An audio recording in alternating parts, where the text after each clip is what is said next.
very warm welcome to all the participants in today's special webinar. We have now logged over 50 discussions on various topics relating to wellness and spirituality. A very special welcome to our esteemed and eminent panelists, our moderator, and all the distinguished guests for making the time to be with us here today. Before we do the introductions, and for those who were not here earlier and have joined us for the first time today, Rtambhara Wellness is a collective of like-minded individuals that look at wellness in a holistic way, not just the body, but the mind as well, and all through the practice of knowledge and wisdom that comes from our ancient Indian scriptures and heritage. We conduct corporate programs and retreats for wellness that look at personal transformation and tapping into oneself to unlock our infinite potential.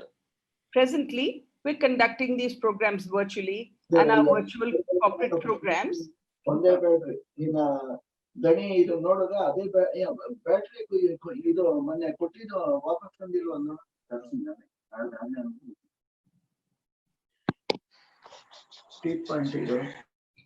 Presently, we are conducting these programs virtually and our virtual corporate programs are uploaded on our website, Rtambhara Wellness.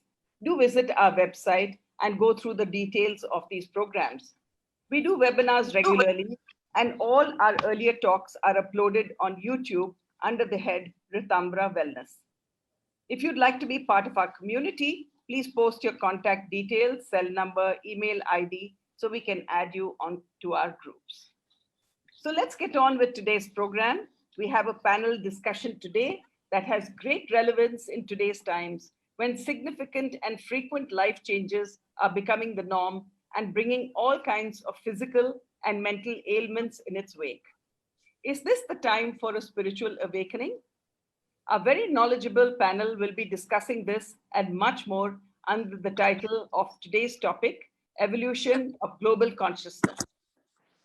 Today's session will be a discussion of 1.5 hours moderated by Sri Krishnapani ji, after which we can open the discussion for participant questions. Please post your questions on the chat function at the bottom of your screen and request you to ensure that they are questions that can be put forth to the panel. A request for all of you to please stay muted through the talk. It's now my absolute privilege to introduce to you Dr. B. Alan Wallace, Mr. Hari Kiran, Mr. Jeff Kenang, Dr. Anuradha Chowdhury, and Mr. Krishnapani K.C. Raju, our moderator for today. A little bit about Dr. B. Wallace, and I will talk about all the panelists. I'll give you a short profile of each of them. B. Alan Wallace is a prominent voice in the emerging discussion between contemporary Buddhist thinkers and scientists who question the materialist presumptions of their 20th century paradigms. He left his college studies in 1971 and moved to Dharamshala, India, to study Tibetan Buddhism, medicine, and language. He was ordained by His Highness the Dalai Lama, and over 14 years as a monk, he studied with and translated for several of the generation's greatest lamas. He has applied his knowledge to do PhD research at Stanford on the interface between Buddhism and Western science and philosophy.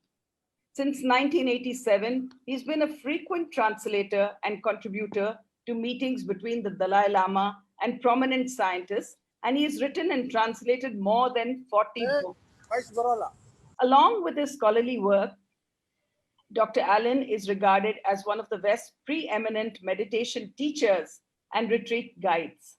He's the founder and director of the Santa Barbara Institute for Consciousness Studies and of the Center for Contemplative Research in Crestone, Colorado. Welcome to you, a very warm welcome to you, Dr. B. Alan Wallace. Thank you so much for being here. I know it's actually a very ridiculous time for all of you that are here from the States, but thank you so much for being here. My privilege. Thank you so much. Thank you. Mr. Hari Kiran ji is a social entrepreneur, seeker, and an aspiring artist. He is working for a global renaissance of Indic civilizational thought. He's the founder of Indic Academy and network of Indian cultural enterprises. Nice. He is spiritual, therefore devotional. He is a dharmic liberal. He is an activist, not an intellectual. He is a generalist, not a specialist.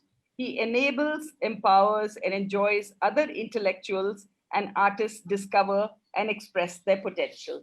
Thank you so much for being here, Hari Kiranji. Thank you so much. Mr. Jeff Genning.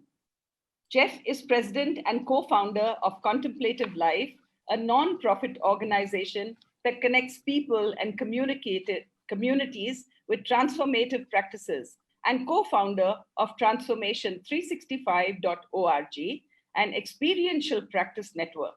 He serves on the board of Pro-Social World as a treasurer. Most recently, he launched Pro-Social Spirituality, a training and research initiative exploring the integration of evolutionary science and evolutionary spirituality. Jeff has spent decades as an entrepreneur and technology executive. He has created and managed partnerships with some of the world's largest brands, including Apple, Microsoft, Walmart, IBM, SAP, HP, Dell, and dozens of other Fortune 100 companies. For decades, Jeff has studied and applied contemplative practices from around the world. He has also created many short films on practice. He is currently focused on exploring the integration of science and spirituality, the arts and technology, with the aim of creating a more balanced and caring world for all. Thank you so much, Jeff, for being here. It's our privilege to have you all here. And then we have Dr. Anuradha Chaudhary. Dr. Anuradha Chaudhary, welcome, is a faculty at the Department of Humanities and Social Sciences and at the Reiki Center of Excellence for the Science of Happiness at the Indian Institute of Technology, Kharagpur. A multilingual Sanskritist, she works in the areas of Indian yoga, psychology, philosophy, and culture, and travels across the world to deliver lectures and conduct workshops on these topics for national and international organizations and events. She's been published in various journals and has co-edited and co-authored books titled Perspectives on Indian Psychology and Happiness, Indian Perspectives, respectively, with him. Last year, she was the recipient of the Excellent Young Teachers Award at IIT Kharagpur. Thank you so much, Doctor, for being here, Dr. Anuradha. And finally, our program director at Rtambhara, Sri Krishnapani K.C. Raju.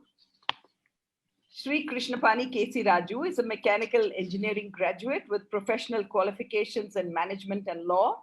He has more than 41 years of experience in industry and academia. Currently, he runs his own consulting and trading business. Study and research in ancient Indian philosophical and spiritual literature is his passion.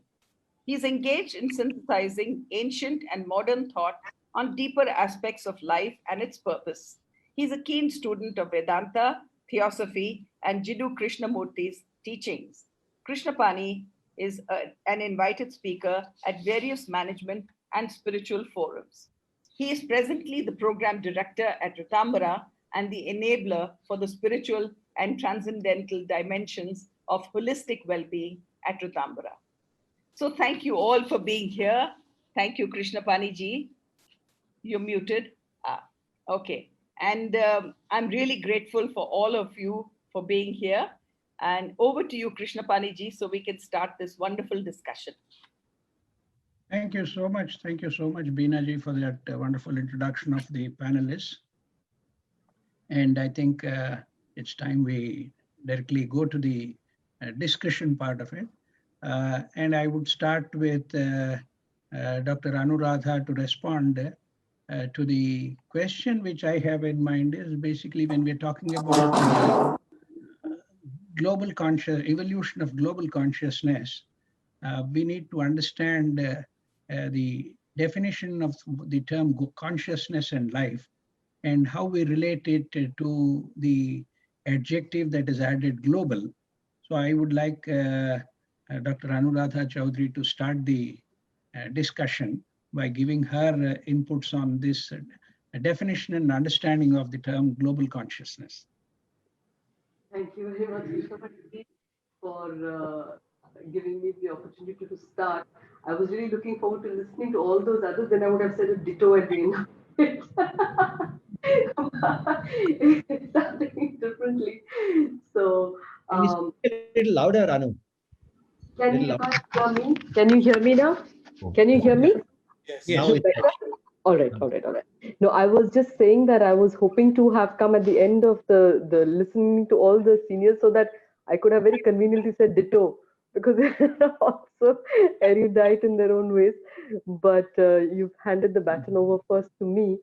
So, coming from a Sanskrit background, the term consciousness itself uh, comes from the Sanskrit equivalent of the term consciousness is chit, and chit having the implication of awareness.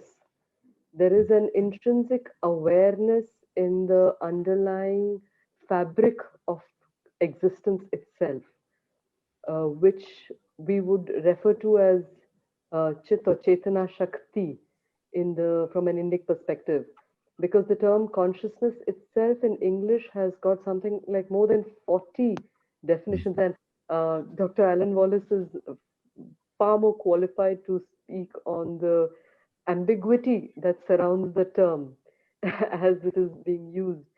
So, but that is how I would understand that there is a certain fabric of awareness, or that this awareness is the quality of this fabric of existence that is there.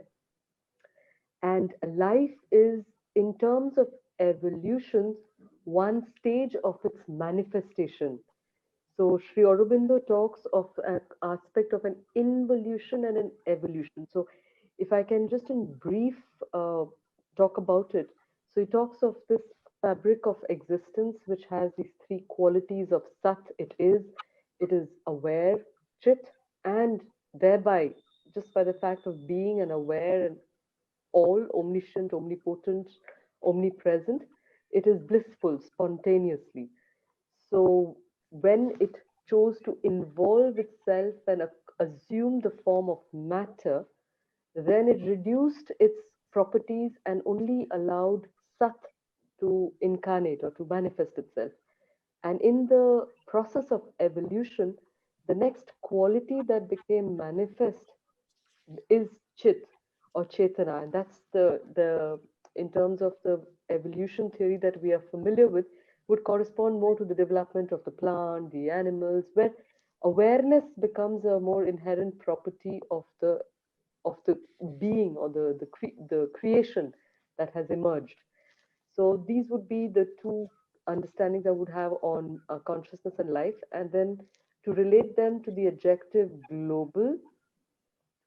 So it's an interesting idea because if one uh, dives into the very crux of the notion of the Satchidananda consciousness that we talk of in Indian context, then a lot of these boundaries blur. So what's the individual, the global, the universal, the pluriversal, as the discourse is these days. So global would be only another collective manifestation of, or probably global could be seen as um, a collective manifestation of creation, is probably how I would represent. Self-aware creation, maybe that's where the global is all of it. It's a particular smaller circle within that larger possibility framing. Thank you. Thank you so much, Dr. Anuradha. Jeff, would you like to respond to it, my question? Well, nothing like starting off with the hard problem, the question of consciousness and life. And so I feel very humbled to respond to something as vast as that, but I'll give it a shot. You know, awareness is most often associated with consciousness, but there's a couple dimensions of consciousness. There's bare awareness itself, but then there's self-awareness, aware that one is aware. And they're similar, but they're different. And it seems like the definition of consciousness and the definition of life to many people is incomplete, because as our understanding increases, our definition changes. And we find that with our understanding of ourself, understanding of our world, understanding of our universe. At one point there were we once thought that the earth was flat, and now we know it's not. We once thought that we were the center of the universe, and now we know that we're not. And chances are, as we go both in the inward journey of inward consciousness through the contemplative experience, and in the outward journey of science and the sciences, we'll discover many different dimensions of consciousness and of life. In terms of global consciousness, I'd say that this is where humanity comes in, and why this conversations like this are so very important. And the reason is that for the first time in global history, for the first time in cosmic history, human beings actually have the capacity to evolve consciously, because of a number of things that have come together, a confluence of things that have happened in this particular time, in this particular age. And, when people think of consciousness, and when we think about evolving consciously, evolution is often thought of as a long tail game. And there's a concern that it takes too long. But that's genetic evolution. When we're talking about cultural evolution, it can happen very rapidly. And we are now in a position in which we're primed. The ground has been spaded for just such a miracle to occur. So I guess that's all I can say about that at this time. Thank you. Thank you, Jeff. I request Harikiran to respond to the question. Thank you. When you first asked me, Binaji, when you first asked me and I saw the flyer, one of the things that struck me was the use of capital C. So when we talk about consciousness, and when you put the capital C, as you are aware, in Vedanta, consciousness with a capital C is Brahman. And so Brahman is, consciousness is, it doesn't evolve. So therefore, I was in a bit of a quandary, but then I said, I was just thinking about it, but because we are working towards a particular angle, I could understand what you actually meant. In my mind, when you talk about evolution, there is this whole thing of Darwinian evolution, which we all accept. But the crucial theory of Darwin theory is, when did timelessness enter time? If we say consciousness is timelessness, it's beyond time, right? So when exactly did man realize that he was self-aware? At what point in time in the evolution from an ape to a man did self-awareness enter the man? Because it was not a biological thing. As we believe, consciousness is not a biological, it's not a part, it's not a particle, it's an independent principle. So when did that independent principle, when did man become aware of that independent principle? So can even that question be posited? That question, that when did timelessness enter time? Can that question be even posited? Or when did man become self-aware, that he had free will, that he was not like other animals that which are conscious, but are deterministic in their life, but I have a choice. When did that happen? So in terms of evolution, when did all these, when did these occur is a question. So in my opinion, if we are talking about evolution of global consciousness, I would want to use those lower C and talk about how more and more people today are becoming self-aware, are being conscious of consciousness. You see, more and more people are being conscious of consciousness or being self-aware. This is why we are all, what Jeff, what Alan is working, what Anuradha is working, what Rtambhara is doing, what Indic Academy is doing. That is the evolution of more and more humanity being more self-aware. So in my opinion, there is a tipping point. We will talk about it because you have raised several questions which deal with that. But on an overall basis, when we talk about evolution, I would say that there's an evolution or a critical mass of people who are becoming more self-aware or becoming conscious of consciousness. And that is how I would respond to your question. Thank you so much, Harikiranji. And Dr. Wallace, we are all eager to listen to you. I got the choice time that I get to listen to everybody else first. So Anu, then you can be a little bit jealous of me. So this marvelous question, and I'm just delighted to listen to the earlier responses.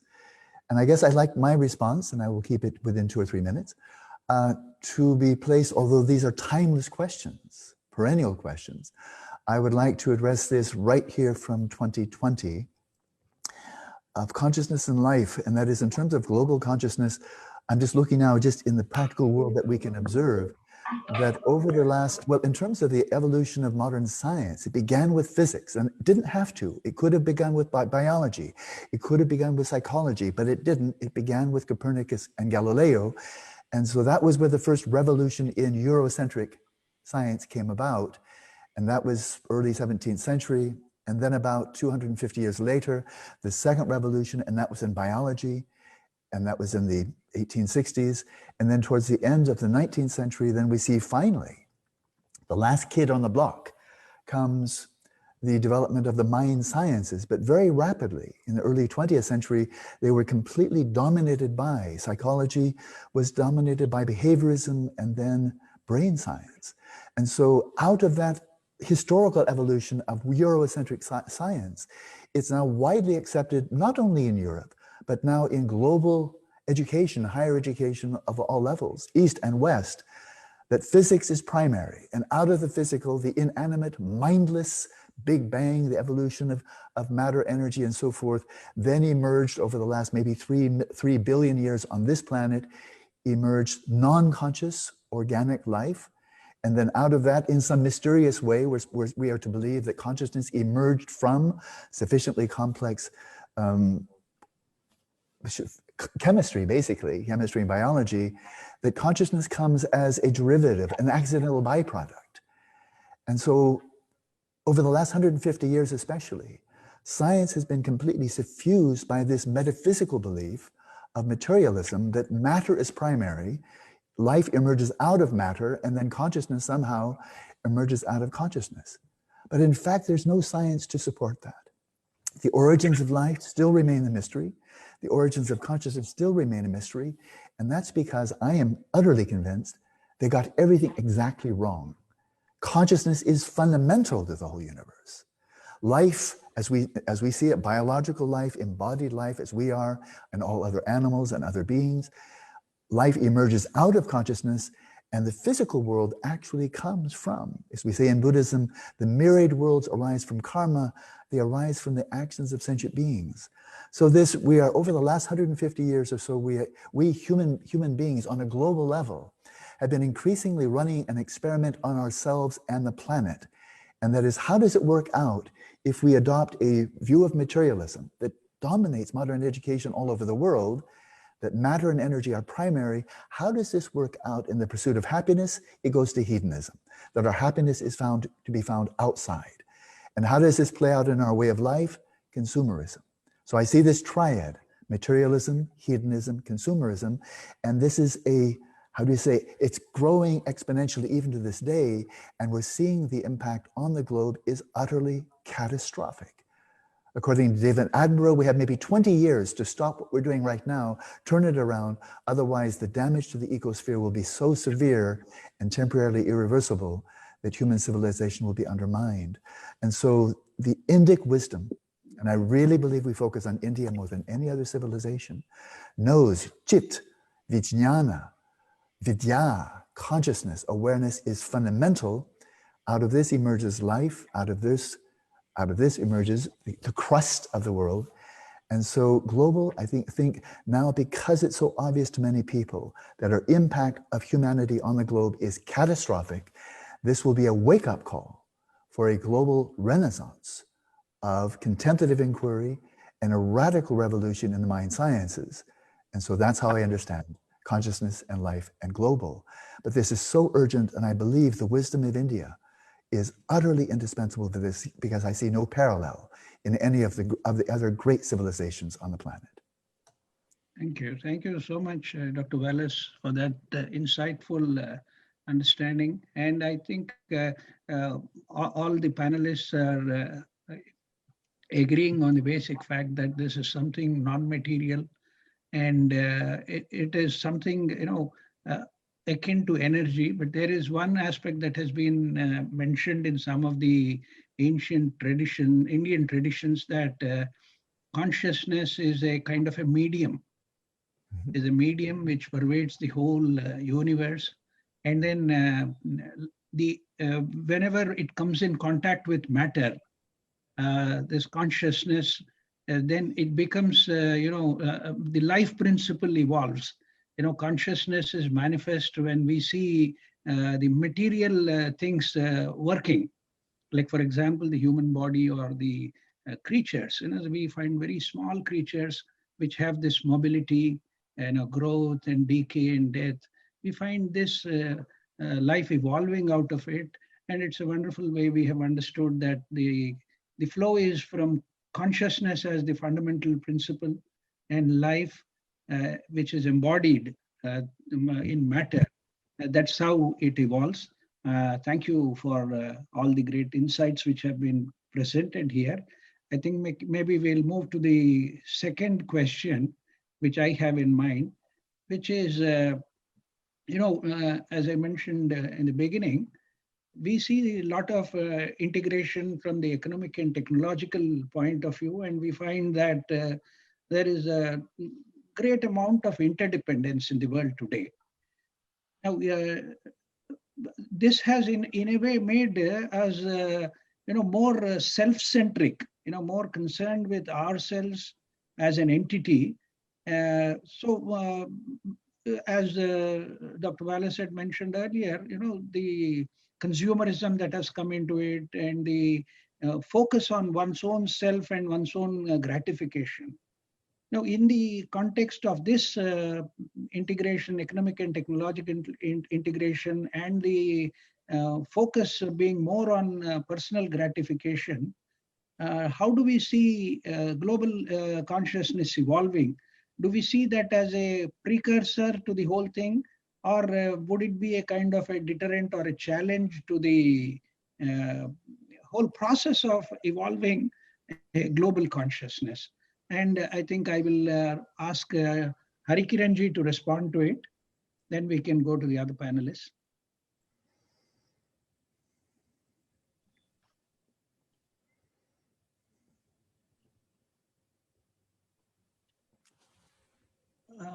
Yeah, you have to unmute. Yes, thank you.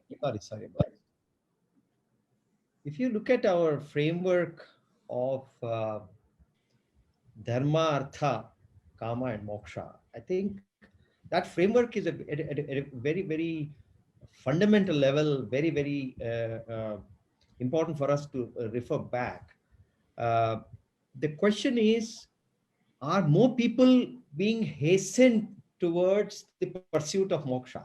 If you say the evolution of consciousness or global consciousness is more people are pursuing moksha, if that is the question, then not just because of technological interdependence this is happening. It is happening because of multiple reasons. And in my opinion, it will be hastened. The pursuit of moksha and pursuit of liberation, that is going to be hastened to a manner and a degree that we would not be able to imagine. Because when the original society was constructed, there was no global integration. So there was no hastening up of interaction. And you had a normative life. But now you have a situation of a technological integration. So therefore, there's a more access to people having that access to this very concept of pursuit of liberation. The other thing that is happening, if you see, of a global population of, say, 7 billion people, the number of people who are currently doing yoga or meditation or mindfulness, if you actually say compute that number, roughly it would be around 500 million, roughly. If you look at, if you can calculate country-wise, we can calculate.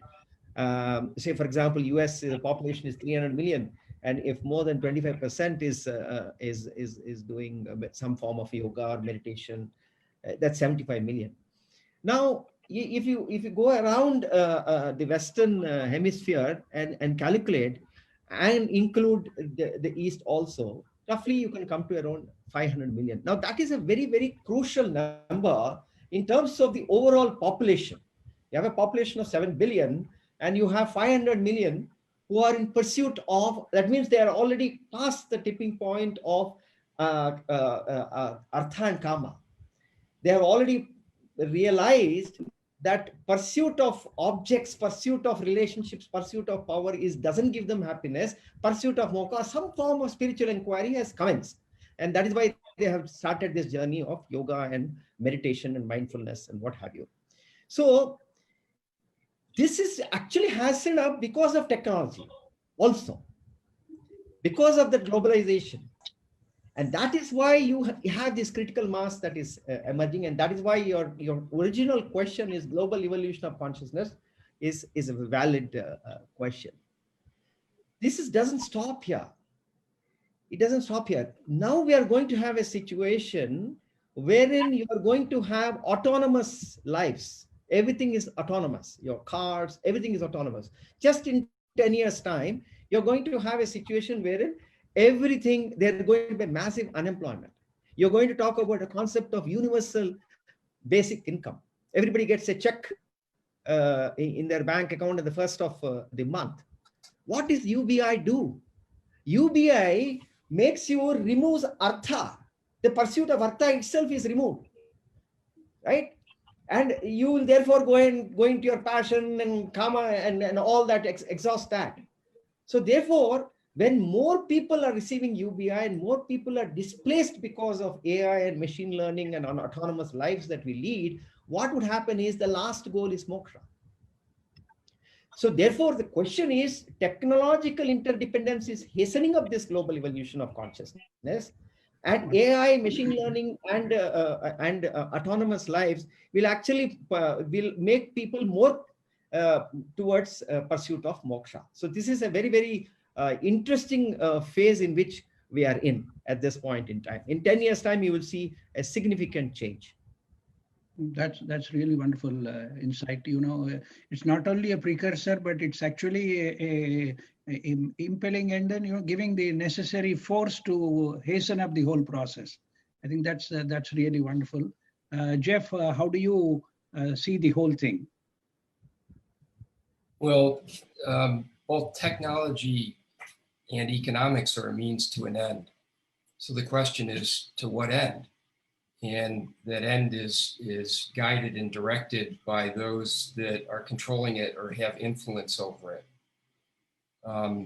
You know, when I reflect upon Teilhard de Chardin's vision 50 years ago of the noosphere, which is essentially this global consciousness, this global brain, and look at the convergence of technology, social, mobile, cloud, AI, 3D, XR, all these things that are literally converging together at this particular time, that has the capability of a synergistic impact technologically, a quantum leap.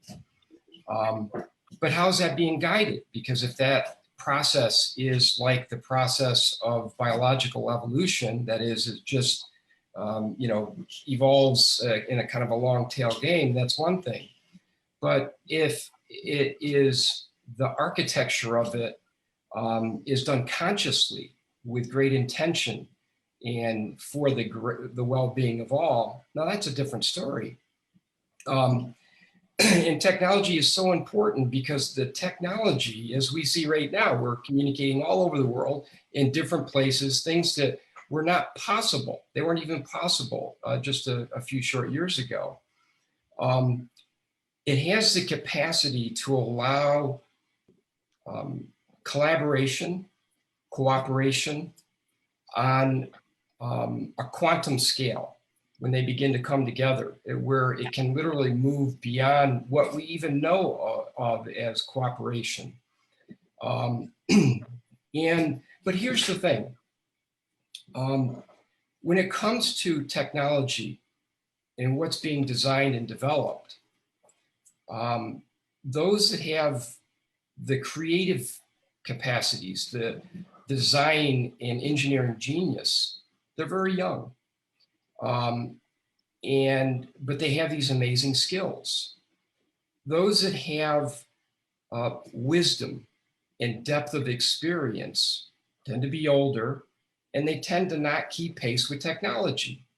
So here it is. We have a kind of an issue. There is a gulf, a gap between the two. So part of what needs to happen in terms of intention for this possibility to manifest is those that have the depth of experience need a seat at the table with those that have the creative geniuses to design and engineer these things. Now, this is going to be uncomfortable for both, but it's necessary because someone once said that technology is the way of the divine telling us, listen to the children, because they know this. This is their world. They're digital natives. So it's an opportunity for those with grayer hair to grow. But equally, it's an opportunity for the young creative geniuses to be guided by the wisdom of those that have more experience, so that what is being designed and what is being engineered isn't falling to the lowest common denominator, which is entertainment and gaming and violence and war, but something that is highly creative. So we need to bring this bridge together so that they both have a seat at the table and a voice in the game for this creative possibility to manifest. That's really nice. I think you are the right person doing it because you have the technological background and you have been actively involved in the process of creating things. And I think that you are now bridging that gap also through your organization, like the Contemplative Life and Transformation 365. I think that's a wonderful thing. And the more important point I find is you are talking about the collaboration and cooperation, which have become the watchwords for the 21st century, as against competition and what was there in the earlier century when we thought that competition is the only means to grow. Now we see that it's better to collaborate and cooperate, and that would be much more productive. So thank you, Jeff. And if I could just one addendum to that in terms of economics, because the technology and economics are now beginning to get crossed over in this new world of the blockchain and these different chains. And this is where technology and economics that can be fairly distributed can occur in global, meaningful ways where they kind of leapfrog over the system where that is basically hijacked and controlled by certain large influences around the world. So again, this is a place where our attention needs to be, that can bring technology and economics together for the benefit of everyone. Yeah, it makes sense for even those people who are, today monopolizing the economic world. I think it makes sense for them to redistribute it, because that's in their own, for their own benefit and welfare. I think that's an interesting thing. And as you said, rightly said, there is this gap has to be bridged between the creative geniuses and the contemplative, elders who have who look at life from a much vaster angle. Thank you, Jeff. And Dr. Wallace, we're waiting for your inputs. Yeah, I'm so happy to listen to the rest of you. As I was listening, the opening line, I believe, of Charles Dickens' Tales of Two Cities states, "It was the best of times, it was the worst of times." And I think that's exactly true right now. Technologically, what I most cherish of the rise of modern science and technology is, I've cherished many things, but the tremendous advances in transportation. I traveled year after year after year, more than 100,000 miles every year, and here we are separated by the pandemic. We could not have this meeting in person. And yet, because of technology, communication and transportation. And so this is what's brought the world together, that 100 years ago, 500 years ago, 1,000 years ago, so many, basically all of the societies of the world felt that they could be self-sufficient. In Europe, many people never traveled more than 10 kilometers from their home. And so it's easy to think that your local economics is independent and you don't need to think about anybody else. And likewise, environmentally, you could think, well, we're fine, or we're, but it was independent. And now that myth of independence is completely been, how do you say, incinerated, banished by the development of science technology. Had I not found Dharma, Buddha Dharma, I would have become an environmentalist, an ecologist, an activist, because that is the science that more than any other highlights the interdependence, pratitya samutpada in Sanskrit, the utter interdependence of all that exists. And so science and technology have thrust this in our face. And as the Dalai Lama, my primary guru, he says, it is time now, more than any time in human history, that we must assume universal responsibility. That the notion that any country or community's economy is independent is completely absurd. The notion that our local environment is independent is absurd. And so, quote one other person, Alfred North Whitehead, the great English mathematician, philosopher, physicist. He wrote a book on science and religion back in the late 1920s. And he said, religion has become an ornament for an already comfortable life. And so when this paradigm of materialism, hedonism, consumerism seems to be working well, and I want to emphasize that this is not the good guys versus the bad guys, that those other people, they're the materialists, they're the hedonists, there's a bit of a materialist in me, there's a bit of a hedonist in me, and there's a bit of a consumerist in me. It's not, black and white. But now we're seeing, as this paradigm is now literally, when put into practice, is literally destroying the ecosphere, wiping out 60% of the wildlife on the planet in the last 50 years. There's a truth that is universal in terms of spirituality, the pursuit of moksha. The pursuit of moksha, where does it come from? Because as you were saying, Hari, that there's no biological explanation for consciousness. There's no biological explanation for a yearning for greater meaning, for moksha, for liberation, for awakening, for finding the greatest possible meaning in life that is not explained in physics or biology or chemistry. And this stems from chit, as you were saying, Anuji. It comes from chit, it comes from the deepest dimension, and will never be satisfied in this or any future lifetime until we practice this awareness of awareness and we take it right down to the ultimate ground. So in the life of Gautama himself, he had the perfect life, the beautiful wife, the happy baby, loving father, and he was the crown prince. It was like, wow, all systems go, this is the good life. But at the age of 29, he had sufficient insight without any particular catastrophe in his life to recognize aging. It never turns out well. sickness. Finally, it never turns out well. And death is the end of all your pleasures in terms of hedonism and consumerism. And that was enough for him. But for many other people, then he left that life and became a wandering ascetic, a shramana, and then achieved his awakening. But for many people like myself, no great catastrophe, but at the age of 20, I just felt I see no hope for any happiness, of any genuine happiness, no hope, no sense of meaning. And therefore I left my civilization, went to India, and there I found my home in Buddha Dharma. But it has to get worse before it gets better if this is going to be global. And now we're seeing the impact of hedonism, materialism, consumerism. When it's become the global paradigm, we are destroying our earth. Depression is the most debilitating disease on the planet nowadays. And we should be depressed if all there is to reality is a material world where death is annihilation and the universe is meaningless.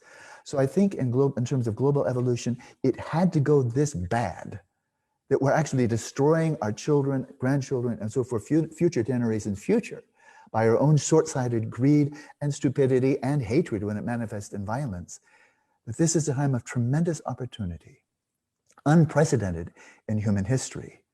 And it will be global, but perhaps it had to be globally so bad for us to turn around 180 degrees, look within, and then we may find that we can flourish in a way we never have before in human history. I might have been a little bit too long, sorry. No, sir, it was very nice. That was a very interesting insight when it could happen to Gautama Buddha at the age of 29.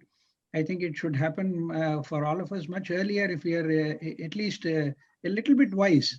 Yes. The urgency of that change, the urgency of that transformation is much more now, seeing the way things are going.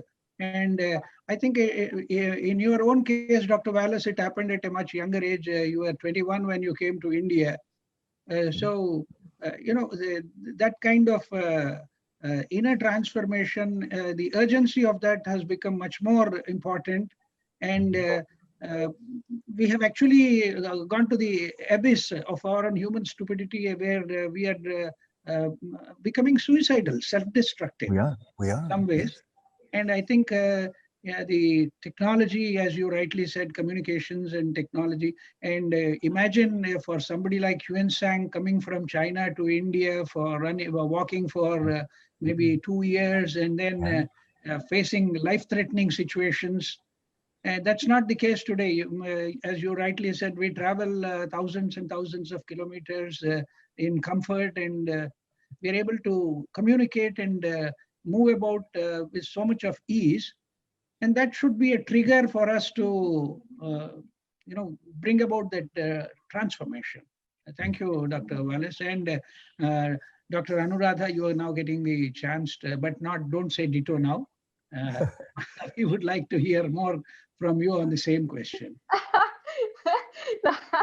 It was very interesting because I had started off with the assumption that listening to a lot of people would shut me up. But good news or bad news, it has not done that. So it was just so fascinating to listen to the views of all the other esteemed panelists, because again, just this recognition that all of us are really perceiving the world in so many different ways, and we are doing it through our own lenses that are based on our own conditionings, etc., etc. So the way I normally go about the framework that I use to tackle any question is to go to the words. So I pick on words and then go to the root of it and see whether they reveal something or not. So here, for example, I would take up these words integration and interdependence. And the questions I would ask are that where is this integration and interdependence? Is it something that did not exist before? Is it a new creation that we are achieving right now? So this idea of integration and interdependence, this mutuality of existence, where does it really exist, is a question that would first arise in my mind. And the other one would be that what really is economics doing to us, and what role does it play in our collective coexistence, and also the fact of technology, the same thing with technology. And then this idea of evolution of global consciousness, like who is the agent of this evolution? Uh, Again, really this question of agency is very important. So is evolution happening and we are part of it and we can play a role in it or not play a role in it is one whole position, which is what the Indic position tends to be, that there is an evolution. Like I talked initially about the involution and the evolution. So nature itself, if one looks at the world around, if one looks at nature, how she functions, there is always a movement of growth, of unraveling one's potentials. So if one looks around, there's always this attempt to grow, to become bigger. So if you look at a tree, a plant, it's always trying to grow and to acquire more space, to become bigger than itself. So, and the tree is not doing it consciously. But if one looks at the way nature functions, there is a tremendous harmony. It's almost like it's an orchestra, a perfectly synchronized orchestra that is being played all the time. And therefore, this idea that there is probably a certain, my favorite term these days is a blueprint, a certain, musical scroll that is underlying the movement of this growth, this upward direction of things. So, if that is the case, then the human species would take too much credit to believe that we are the ones who are creating it really. The, but the role that the human being has here is whether we want to fall in tune with nature and harmonize in harmony with her movement. Would we want to collectively aspire and achieve something for collective growth and harmony? Because nature works towards harmony. Harmony is one of the big goals towards which nature seems to be functioning. So in that movement of evolution of global consciousness, we cannot imagine that it will happen at a global level simultaneously only. The individual plays a critical role, because if I had defined global as a, as a conglomeration of individual awarenesses, then it's the individual growth or the individual evolution that would result in a collective evolution. So from an Indic perspective, the integration, interdependence is a given of the very nature of consciousness, and which, because of the process of involution, there is an apparent separatedness that has been generated as part of that movement, which is now tending towards greater degrees of self harmony and self and collaboration. So it's a movement in nature, and the individual can collaborate on that. How? By finding that uh, finding that integration and interdependence first within oneself, to recognize that my mind, my emotions, my body are interdependent. So even before looking outside, to first find that integration and interdependence within the individual. Once that is achieved, or the beauty is that it is not a linear process, that once I achieve that, then I will achieve that. It doesn't work like that. As and when is achieving that within oneself, the more it seems to be spontaneously spilling out into that person's environment. So when the when Lord Buddha or any of these great saints were working on themselves and liberating themselves, as Hariji mentioned, they were attaining this moksha, getting free from the inherent understanding of divisive consciousness. So the more they were overcoming that, spontaneously they were connected to everything. So integration and interdependence, the awareness of interdependence, is a natural fallout of an integration and interdependence within the individual. And in this game, where does economy and technology fit in? So it just came as I was listening to all the other speakers, is that economy seems to represent a certain universal principle of the concept of exchange and relationship. So economy is how do we exchange, how do we relate to each other, how do we what is the nature of our exchange? and what is the nature of how we perceive our world. So if it is about, I'm taking 2 more minutes, I'll try and close it now. But if it is about looking at what is my relationship with the world around me, in the sense of what is the nature of my exchange with my things. So is it a possessor nature, or is it a trustee nature? How do I relate with this? That is very important.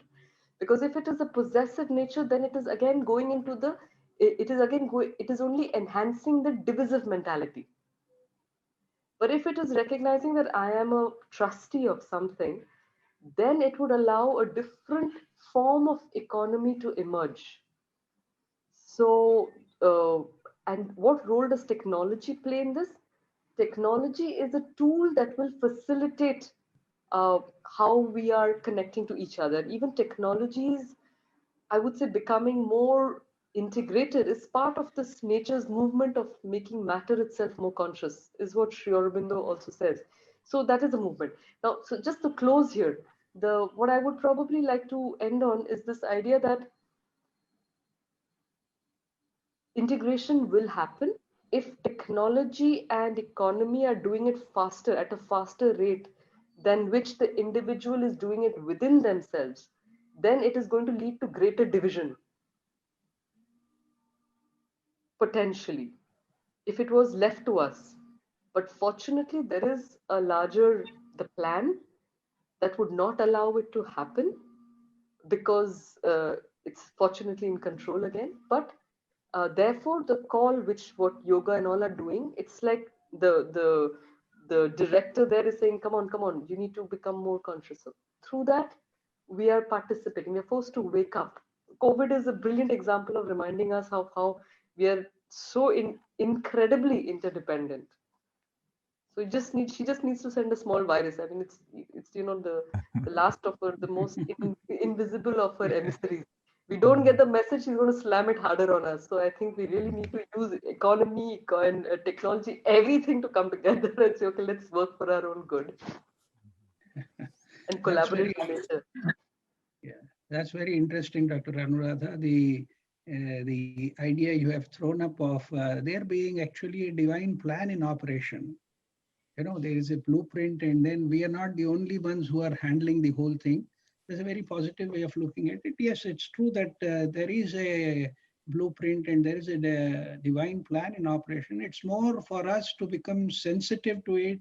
And you have used the right analogy when you're saying that you become a part of that orchestra, a part of that music that is being played in nature. So one needs to become more sensitive to it, and the integration would automatically happen. It's more a case of recognizing it and then acting in accordance with nature, which we have been doing the other way for a long time. I think we have done this for a long time, and we're able to see the consequences of it. And I see that there is you have opened up the door for my next question, actually, which is how do we visualize a world where the value paradigm is drastically shifted to indices of health, harmony, and happiness? Because today we see that there is a growing discontent, disillusionment, and divisiveness, especially on account of the vast inequality which we see. Very interestingly, I was reading a book called The Broken Ladder, which talks about how inequality affects the way we think, we live, and we die. So there's a great inequality and unprecedented levels of concentration of financial and military powers. And as Dr. Wallace mentioned earlier, we have almost on the brink of destroying the whole of nature, the environmental degradation that is happening, which still we don't seem to have come out of that mindset of unhealthy competition.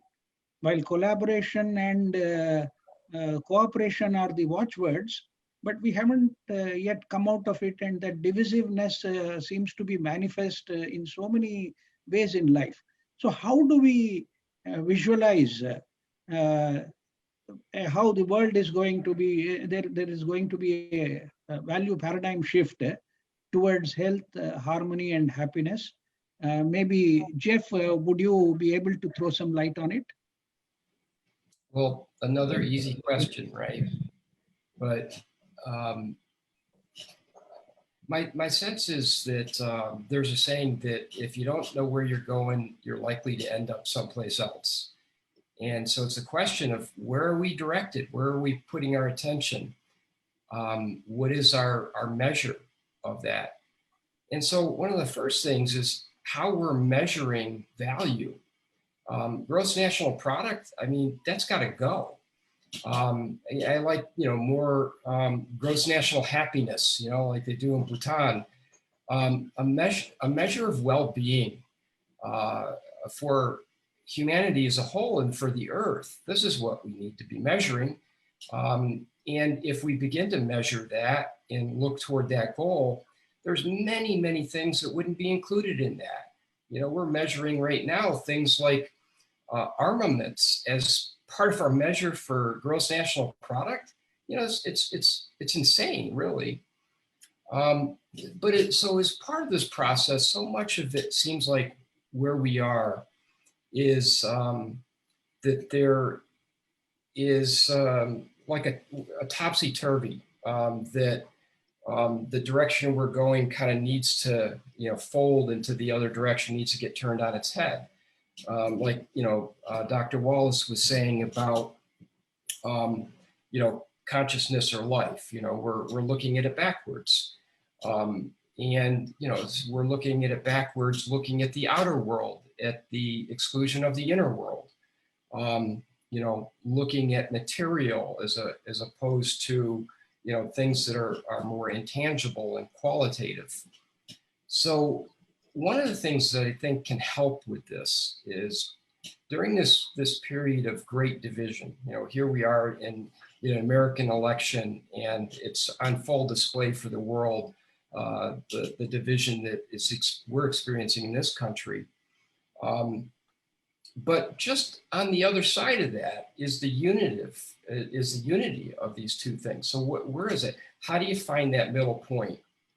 And you'd mentioned about those that are the contemplatives, those that are interested in the inner life and the spiritual journey.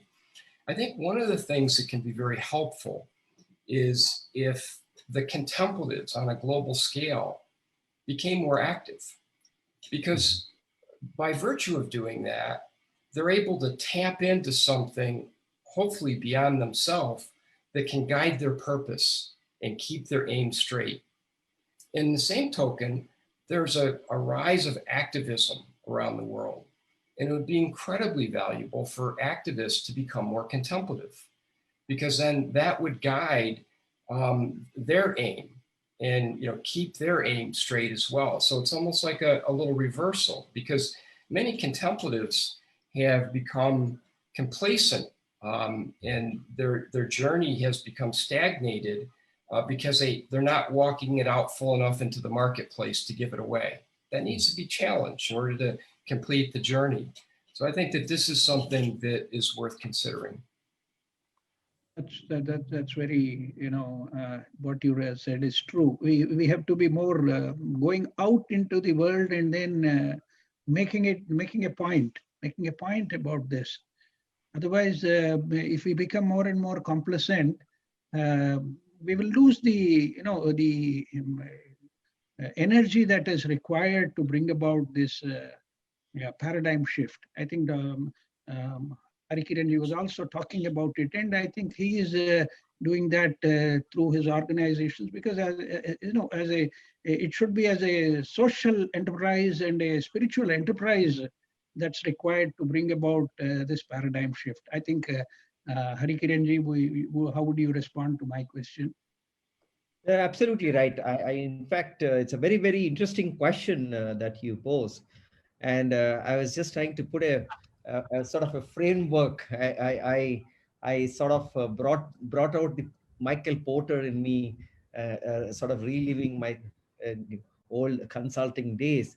And I just I'll just share my screen. I just made one slide, and I want to share the screen. Premji, I think you should, yeah, please. Yeah, yes, we are able to see the screen. Yeah, thank you.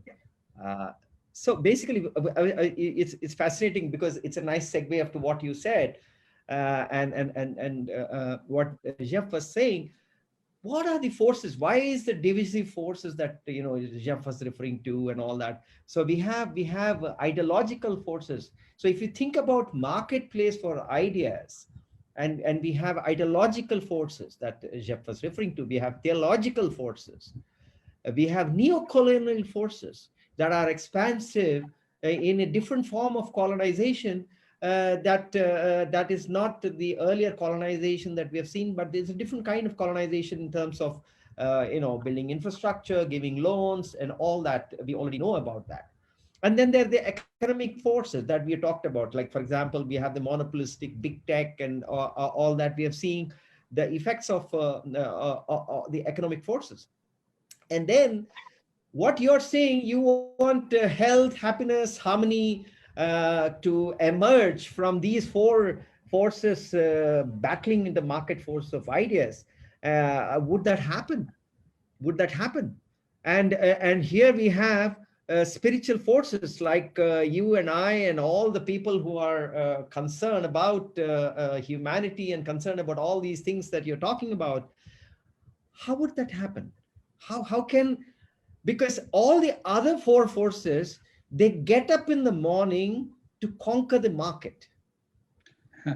Whereas you get up in the morning for an inner transformation. You see, you get up in the morning to transform yourself. And in the process of that transformation, you want to transform the world. Whereas they are not interested in inner transformation. They don't spend time on that. They are only interested in transforming the market, in capturing the market, right? So therefore, this is the unequal battle that we are facing. This is the unequal battle that we are facing.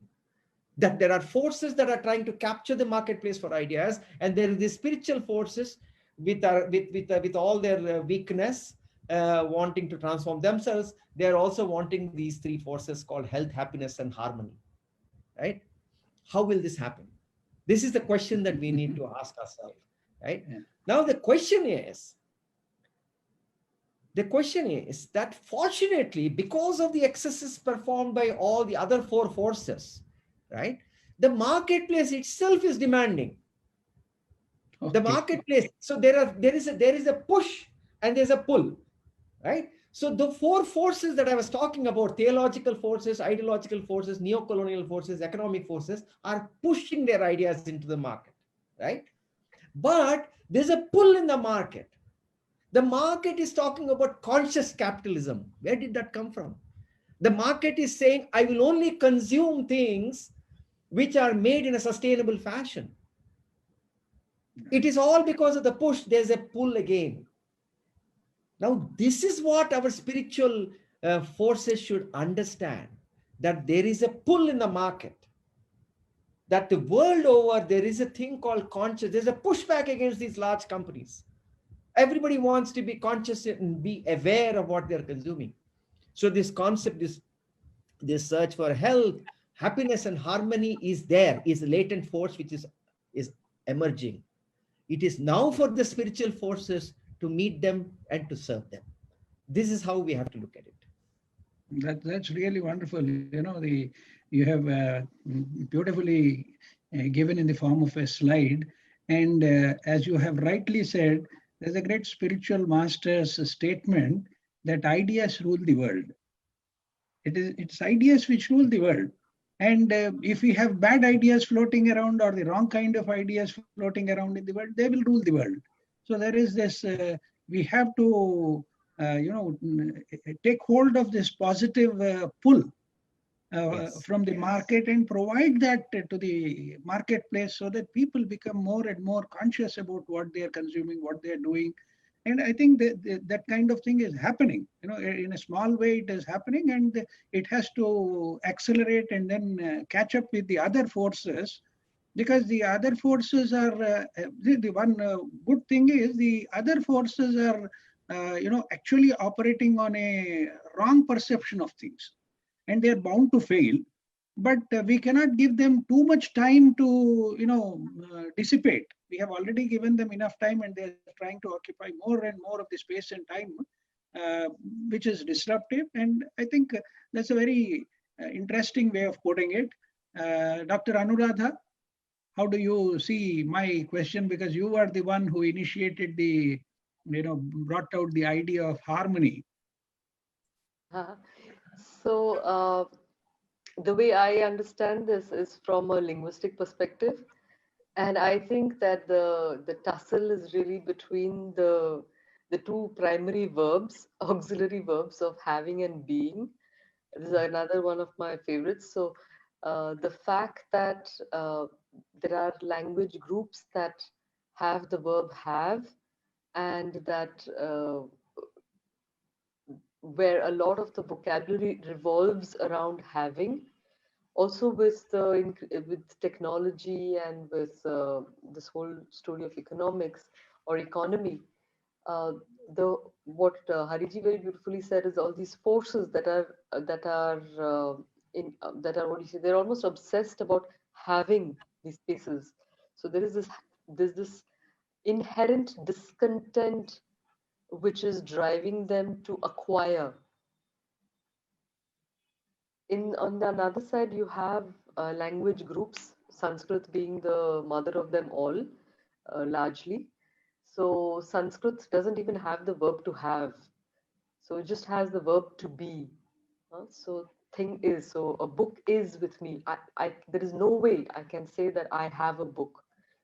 You could say the book is mine, but still the book is.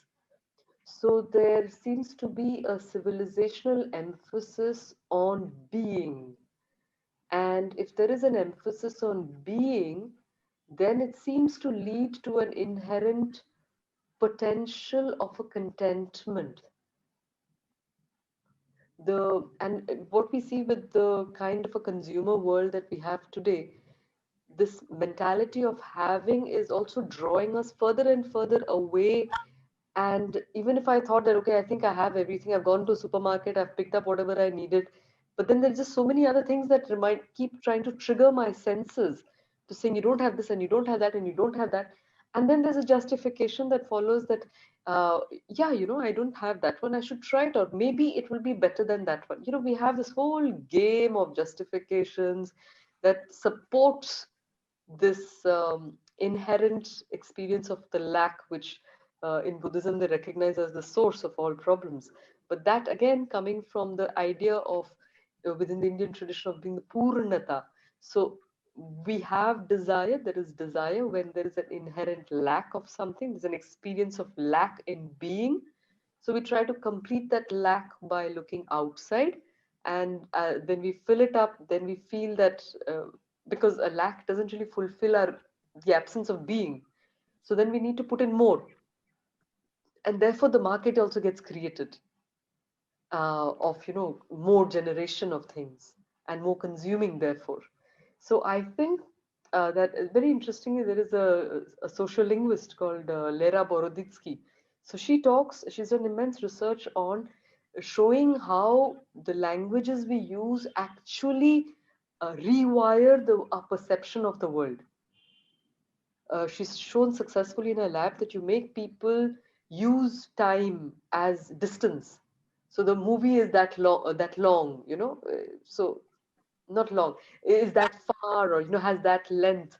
So she says you make people think according to the way different communities use certain words, and these people start thinking like those community people. So language is a what I would say a prime formatter of our worldview subconsciously. So I think in a world where we are more and more into the use of English language, and we are it's an important language, but I'm just saying that it is doing something to our collective consciousness as well without our recognizing it. Versus if you have an alternative, probably that would focus on being. And to put a caveat, I'm not trying to say that, replace one language with another. It's also not what I'm proposing. I'm probably trying to suggest that it's a certain lens So if we shift the lens from having and lack and discontent to potential of completeness and a contentment, uh, and therefore systems, if individuals multiplied in systems focused on how do we become more complete, not focus about we don't have enough and we don't have enough and we don't have enough. So probably that could lead to a greater sense of purnata, which is also what we would equate to happiness, fullness really, and freedom therefore, because we no longer are dependent on something else to make me feel complete. So that's the constant irritant. This incompleteness is the constant irritant that pulls us out to seek this and seek that. It can even be in the realm of ideas or even uh, programs or whatever to fulfill oneself. So if we can find a different source of fulfillment, probably we would be moving towards greater harmony. If everybody was doing that, which we are doing in different ways. So. Yeah, I think Dr. Anuradha, you have reminded me of two things. I am currently reading a book by Professor Piero Formica. He is a professor of economics in Ireland. And in his book, Econoscience, he has brought out these two terms which we have used, uh, well-having and well-being. Okay. He says, this is how ideas are getting integrated, even though we are far away from each other and then we don't know, but these ideas are being floated into the human consciousness where he makes out a distinction between well-having and well-being. And he talks about reimagining entrepreneurship from a totally different angle. That's one thing. And I'm also reminded of that African term, called Ubuntu, which says that I am because we are. I am there because we are all there. I had this, yes. No, I used to keep telling my management students, I used to teach some finance subjects to management students here in India. I used to tell them how value is created. They don't understand that value is created because human beings are there. You have something called as a neutron bomb. You drop it on a city, all the infrastructure is there, but the people are not there. People are dead. Suppose you inherit such a city and you are the only person living in that city. Does anything make out of any value?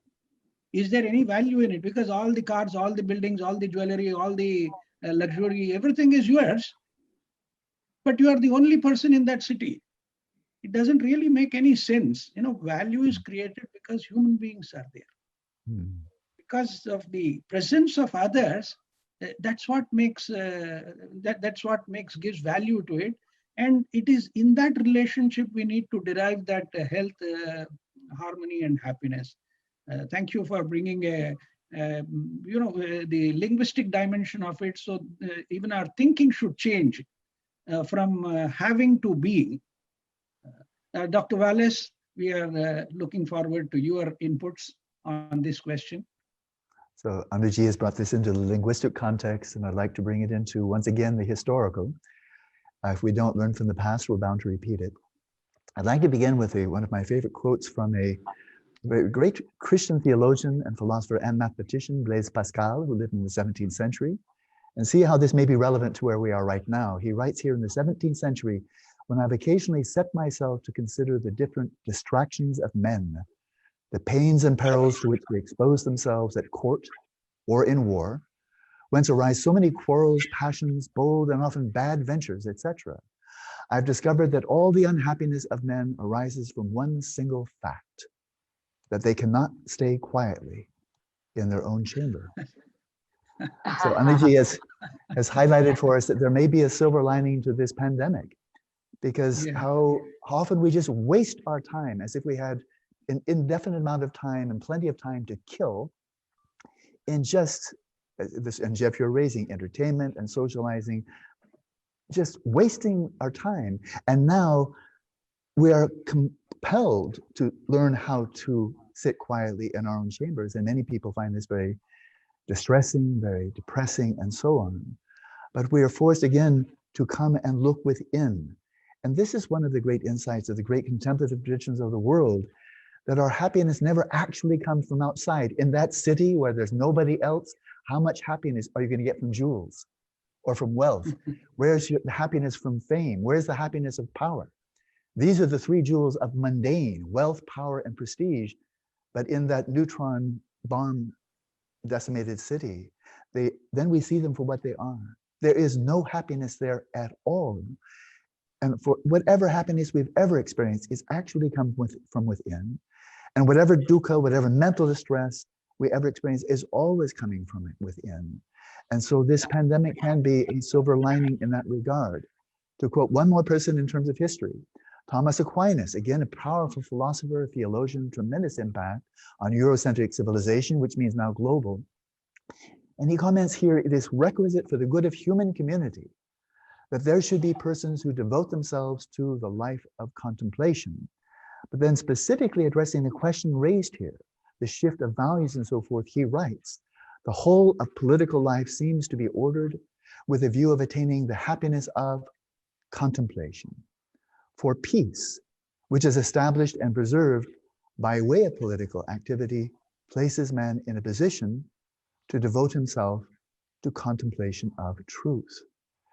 And so I find these to be universal truths, and it points to what I'm actually a true evangelist for, not for Buddhism. I've never been sympathetic to proselytizing one's religion or worldview or political party and so forth. But there's one point on which I'm willing to be a true evangelist, and that is the distinction that is something that is universal. And that is this distinction, I'll use the Greek terms first of all, the distinction of two types of well-being or happiness. And it's similar to this well-having and well-being. There is the well-having, and that is the happiness, the pleasure, and so forth that we acquire by means, for example, of the acquisition of wealth. If you don't think money can make you happy, you don't know where to shop, says the hedonist. And so there is pleasure that we can get by wealth, and pleasure we can get by power, by influence, by authority. There is pleasure we can get by way of reputation, fame, celebrity, and status, and so forth. And that's one form of happiness where it really seems it comes from outside. You lose your money, you're less happy. You lose your power, you get voted out as a president, and you're very unhappy because you felt that was making you happiness. This is called in Sanskrit laukika sukha, or preya, mundane well-being that seems to come from outside. And the severe downside of this is that in terms of these three avenues to such hedonia or mundane pleasure of wealth, power, and prestige, if I take myself as an example or my country, the more I have, somebody else has less. If I have more wealth, somebody else has less. If I have more power, somebody else has less. If I have more celebrity, fame, and so forth, somebody has less. So the very nature of hedonia or laukika sukha or preya is by nature competitive. And there will be winners and losers. And now what we're seeing is the most intense inequality of wealth in the history of humanity, where 8 people own as much, 8 individuals own as much as 3.5 billion people who are getting by on $1 or $2 a day. So hedonia as the highest value, well, Einstein said this is the morality of a pig. If that's what you think the meaning of life is, just to pursue hedonia, well, join the pigs.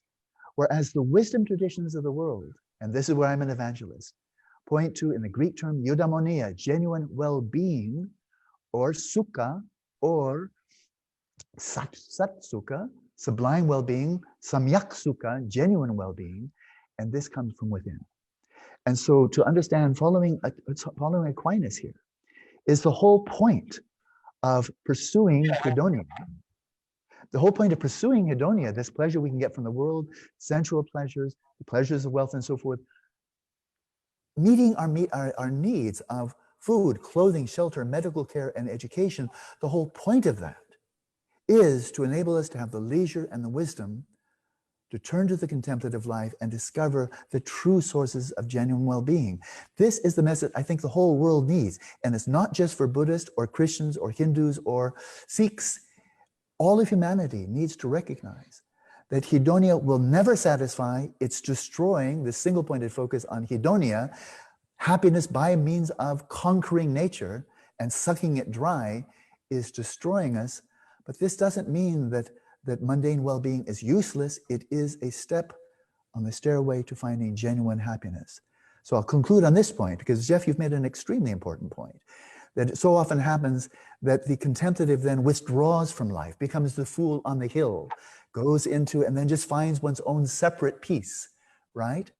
But then turns one's back on the travails of the world. Well, now with this 20-year period that we have now to turn this around, according to David Attenborough, we do need to go inwards. We need to go deep as we possibly can.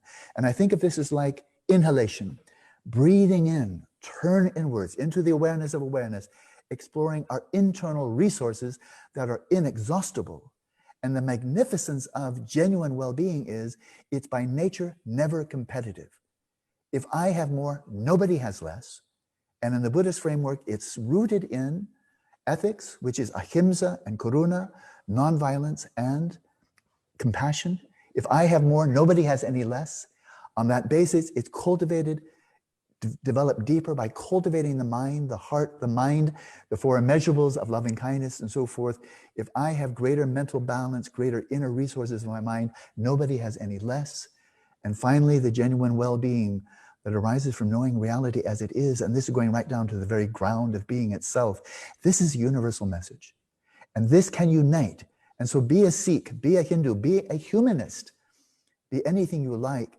But if we as a human civilization of 7.8 billion people, if we don't fundamentally shift our priorities away from thinking our happiness comes from outside and the sources of our unhappiness are outside, therefore we have to put up our fists and knock down those people or countries that are getting away of our happiness. If we don't turn this around 180 degrees, to recognize for individuals and nations our well-being, our genuine well-being, gross national happiness comes from within. If we do that, we can save the ecosphere, we can save human civilization and evolve like we've never evolved globally ever before. But it hinges on this one point, fundamentally shifting our priorities from looking for happiness and looking for the sources of unhappiness outside, which is all fundamentally delusional, and looking within.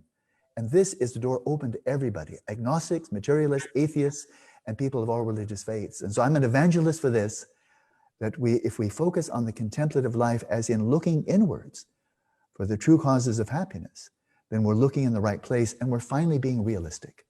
So that's that. That's really wonderful, but I don't want to be, raise a controversial issue, but please. Quietude and contemplation have always been the greatest resources from an Eastern point of view. Absolutely. I think in the past 200 or 500 years, this idea of doing something actively and physically is a Western construct that was brought into this whole framework, and that has been dominating us. Where if you sit quietly, somebody would come and say, why are you not doing anything? That's right. So that kind of attitude, which was a transplantation of a Western idea of being physically active, being verbally active, and even mentally active, rather than giving the due importance to quietude and contemplation, which you rightly quoted Pascal and Thomas Aquinas. That has been the Western culture also, but somehow I think we have lost it somewhere. Mm-hmm. Do you see that? Yes, I would like now to go to a Hegelian thesis, antithesis, and synthesis. The first thesis is, don't just sit there, stupid, do something, get out there get out there into the world and change it. Speaking from a Buddhist perspective, if I were to have done that when I was 20, don't go to India, go out there and become an environmentalist. That would be a very good thing. That's what I was going to do. But I would have brought this sense of, I am right, and all you evil people in politics and business, you are wrong. You're really wrong. You're the bad guys, and I'm one of the good people. And then if I'd watched what had happened over the last 50 years, especially with the current administration in our country, that during these 50 years of my life, if I devoted my whole life to environmental activism and seeing that during that time, we've wiped out 60% of the wildlife on the planet. And in America, we have the chief administrator saying global climate change is a hoax. I would be suicidal. or I might be a terrorist, you know, because I would have brought my own mental afflictions, my ego, my pride, my self-righteousness, my attachment to I am right and other people are wrong, and my anger against those people who are the bad guys. I would have been maybe a revolutionary in environmentalism, and I would then have become part of the problem. Because I didn't take that time to go inwards and let the first revolution be inside. Now, this is the theme that we find in the transition from the pursuit of one's own individual liberation, which is foundational to all of Buddhism, the Four Noble Truths, withdraw from society as Gautama did. For 6 years, he was a deadbeat dad. He left his wife, he left his child. He disappointed everybody in his kingdom. They said, oh, what a dropout. This is terrible. They were so sad. And for 6 years, he looked like he was useless, just useless, you know? And he decimated his health with extreme asceticism, but then he achieved enlightenment. And the first thing he did then, after enjoying his enlightenment under the Bodhi tree for 49 days, then he went off to walk to Saranat, found 5 disciples with whom he had a very strong connection. But not long after that, he went back home and he brought his insights back to his father, to his wife, to his family. And then for the next 45 years of his life, having breathed in for those 6 years, gained awakening, for the next 45 years, he breathed out. And so this is the Bodhisattva ideal. There's the ideal of one's own liberation, where you become the fool on the hill, you achieve your own liberation, and you simply enjoy it, and maybe disciples will come to seek your wisdom. But the Bodhisattva ideal is to first indeed go inwards, purify. But then, as you were saying, Anuji, the theme of the Bodhisattva ideal is your own individual liberation. Well, that's good for you, but what about everybody else? And when you recognize the interdependence of yourself with all sentient beings, there is no self without others, and there's no others without oneself. That subject and object, self and others is all interrelated. When you see that, then you see, I can never be satisfied with my own salvation alone. And then you breathe out, and you breathe out, and you breathe out. But if you're still on the path, then the rest of your life consists of what I call the sacred tension. And the tension on the one hand, and it's a sacred tension, but it is a tension. And I felt this for the last 50 years. The tension on the one hand, this yearning to withdraw, to simplify, go into solitude and just go down, down, down, down, right down to the ground, and just for over a while, retreat from this world around me with all of its complexities.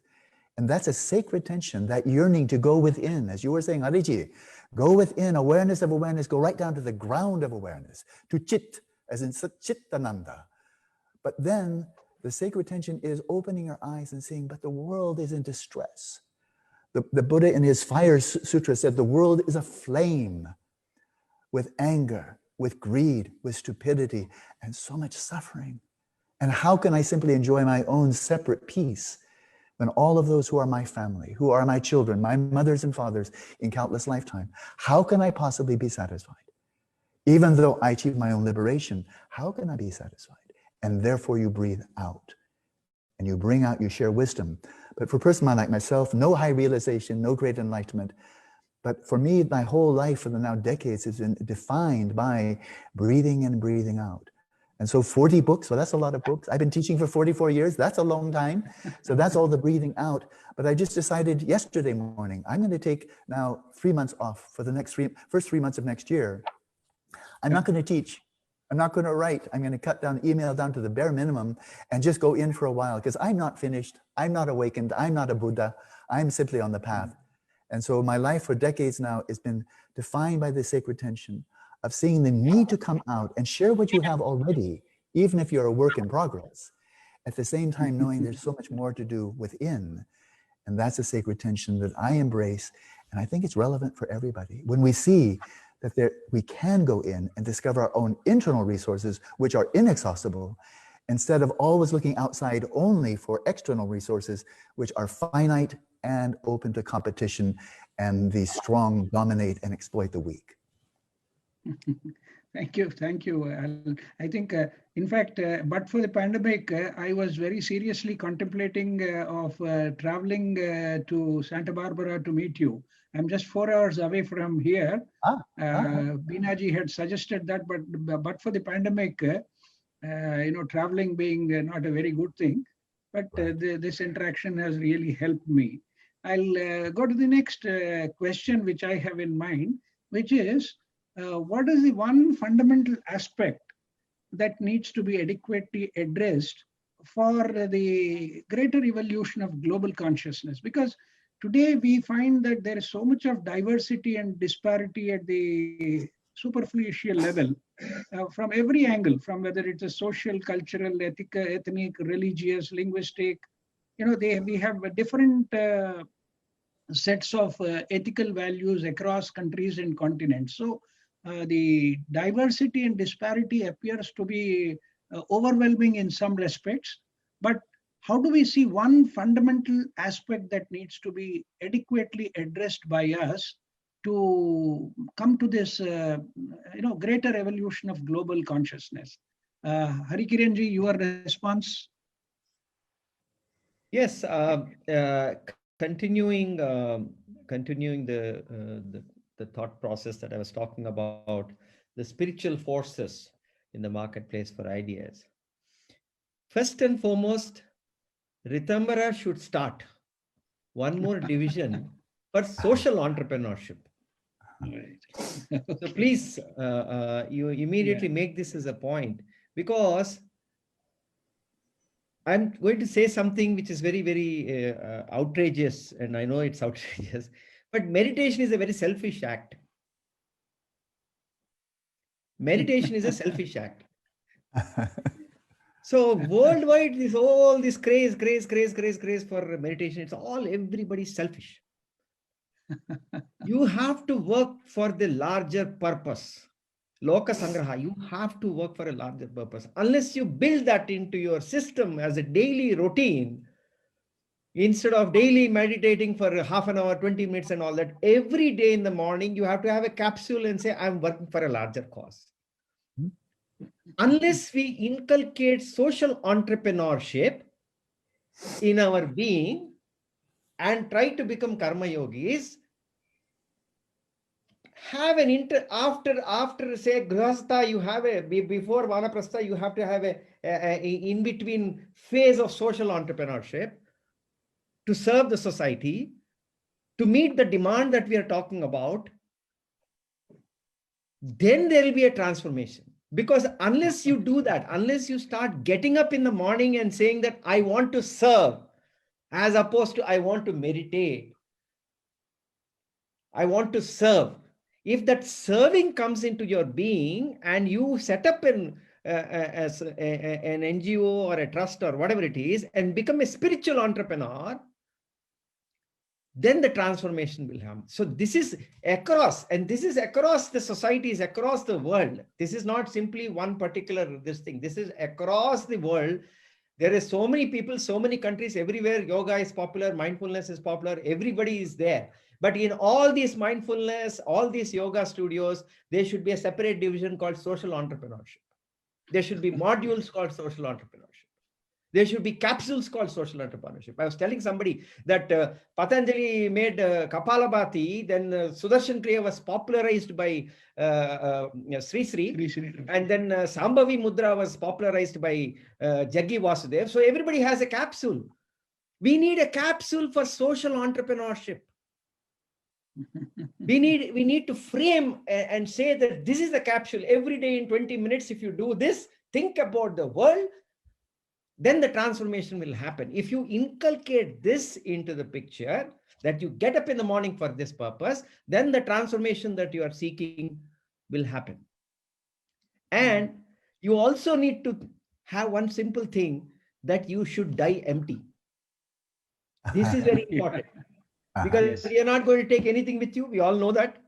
Right. So what have you done for that? We all know that. But what have you done that? Have you prepared a will wherein you have taken care of your family and taken care of your health, potential health hazards that you could have, and said that the moment I die, my bank account will be clean, will be zero. I'll die empty. This is a very, very important technique that we need to have. This is what I'm talking about. All these kriyas that are there, which are for inner transformation and inner journey. We need to develop techniques for saying that this is the technique in which I am thinking about a larger cause. The day that is happening, then you will see the transformation happening. That's really very insightful, and in some ways, as you said, may appear to be outrageous. But the fact of the matter is, Loka Sangraha, which is the message of the Bhagavad Gita. The Bhagavad Gita talks about Loka Sangraha. It's nothing personal in this. And as you rightly said, I can't wait till I become totally enlightened and then go out into the world. That may not be possible for everybody. And as Dr. Wallace was also mentioning, there are some things for which we need to become evangelistic. You know, we should be tremendously passionate about it and concerned about it, and you know, get our hands into the whole thing and do it. I think that's a wonderful way of looking at it, as you said, and I think you have actually initiated that process of social entrepreneurship. And We are instituting a center for cultural leadership. yes, And we have recently instituted a network of Indian cultural enterprises for right, I have cultural seen that. entrepreneurship. And cultural leadership also, we are developing it. So basically, eventually we need to again package it and say, Right. this is how we need to think about how do we see our culture can be revived when we live that culture. Our culture is a living organism, Yes. right? So we need to live that culture, and we need to work for that culture. We need to serve that culture, which is what we are trying to preserve. So it And we has to need be to- always in that kind of a focus.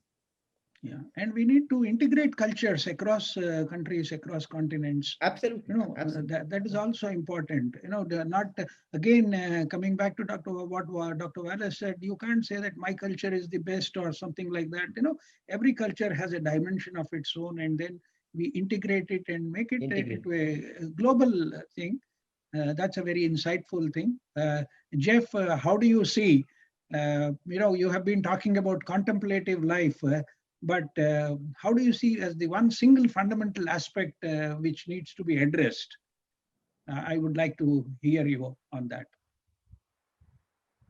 Well, it seems that what is being called for and what is beginning to emerge is a need for a new story of who we are. And this isn't something that any individual or group or organization is going to be able to define. It's something that has to come out of the collective. It's going to be an emergence. And at some point, what is emerging will reach a critical mass. And there'll be, you know, kind of a 100th monkey thing, if you're familiar with that story, where all of a sudden, you know, the scales tip. And it's emerging. And you can see one of the things that's different about what's happening now than in years past. There's always been good people, good organizations doing great things, but they're finding each other now in meaningful ways with a great need. You know, the two greatest needs is that we have extinction pointed, you know, right at us, global climate change and nuclear weapons. I mean, that's a fact. And there's lots of other problems underneath that, but both of those things are symptomatic of other things. And one of the things that's going to tip the scales as this new story emerges is a shared identity and a common purpose. Because once we can kind of begin to collectively align on identity and purpose, then that combined intention, which is focused consciousness, that enters, it allows us to shift into a different realm. You might call it the quantum field, where in that realm, under different laws and circumstances, things that were not possible before all of a sudden become possible. Quantum shifts, changes that previously were thought to take 1,000 years could happen in decades.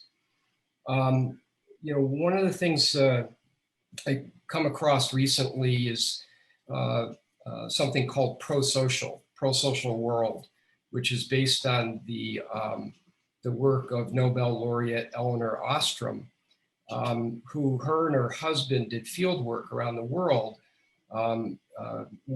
observing groups and how they avoided the tragedy of the commons, where groups competing for a common resource, they tank the resource and thus the tragedy.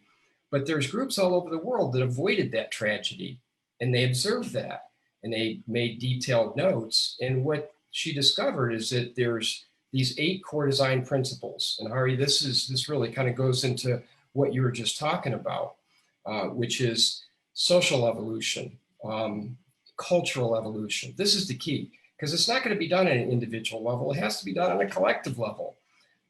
Small nuclear communities that become networked together in nodes and networks. And this is also where the technology framework comes in. We have to have a new infrastructure. But when these things, and they are emerging, that's the great hope. This isn't, there are things that are emerging now, and conversations like this is a part of it, where this collective is beginning to kind of incubate. And my sense is that when we begin to develop this common identity and purpose and begin to manifest that, then all of a sudden the scales are going to change. And I think that this is fundamental to the evolution of kind of global consciousness. Thank you so much. It's a very interesting concept. This collective action, at a small level, at a nuclear level, to form a nucleus of such like-minded people and organizations can bring about a much bigger transformation. That's what we see happening also. And as Hari Kiranji was mentioning, become a social entrepreneur, whereby you become the hub for dissemination of such ideas, which we can, make it global in certain ways. People all over the, in several countries this is happening, but there needs to be an integrated approach to it. And as you rightly said, this is one way of coming together. This webinar itself is one way of all of us, converging towards the evolution of global consciousness. Thank you so much, Dr. Anuradha. Your inputs, please, as one fundamental aspect. And may I request, I think there seems to be some time constraint also. We are already 1 hour 50 minutes into it. But very, very briefly, could you and give out that one fundamental aspect which we need to address for the evolution of global consciousness? Lately, I have been thinking about this idea of the lens, the importance of the lens we are using, the lens we use to see the world. So the normal lens that we use is the lens of a lot of these conditionings of, okay, that person is different, I'm different. So it's, I've been playing this game also. So if you use the lens of, let's say, if one is using the lens of, an infrared lens you're wearing on, then we would not see people as they are. We'll only see heat forms, etc. Or what if we had a lens, a quantum lens, like Jeff just mentioned?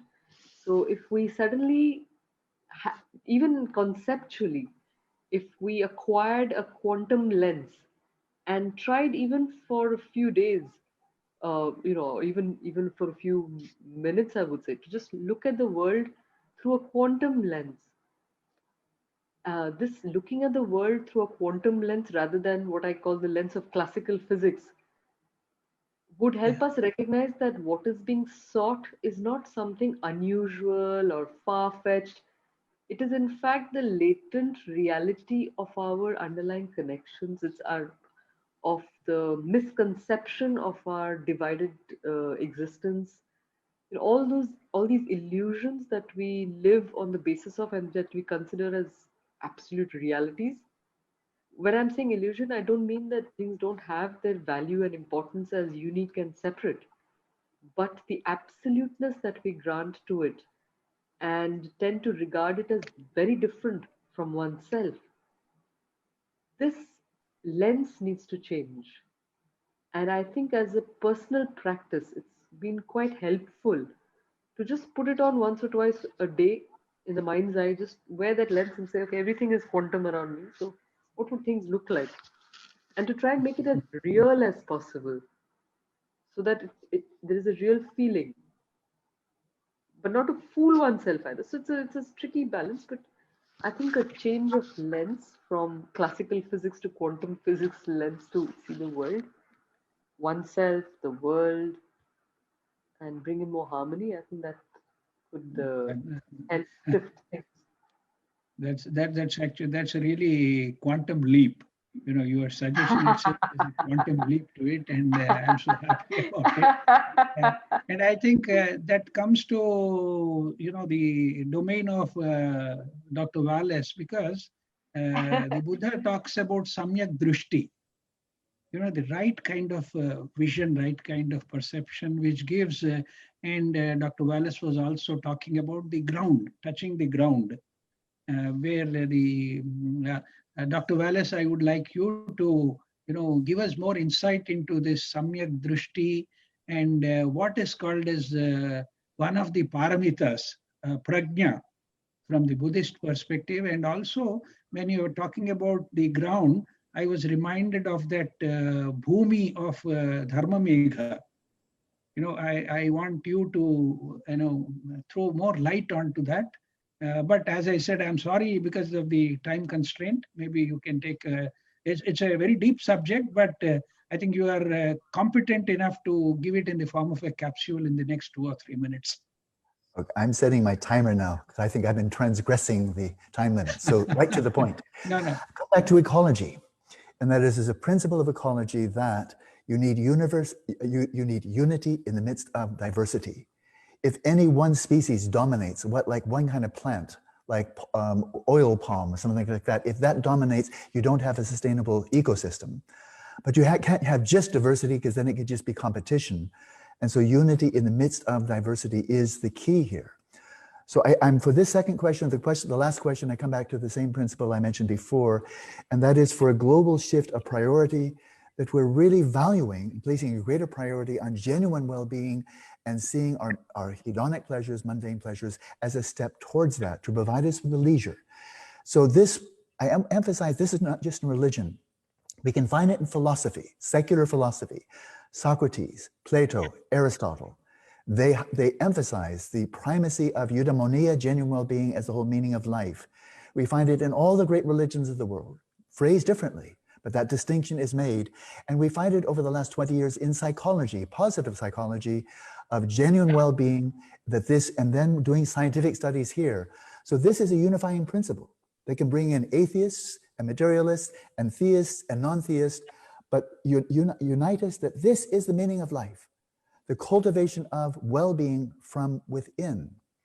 And so this brings us then to the point Hariji was making about meditation. Certainly it can be self-centered, certainly it can be selfish, but if we consider the Sanskrit term that we commonly translate in Buddhism as meditation, it's bhavana.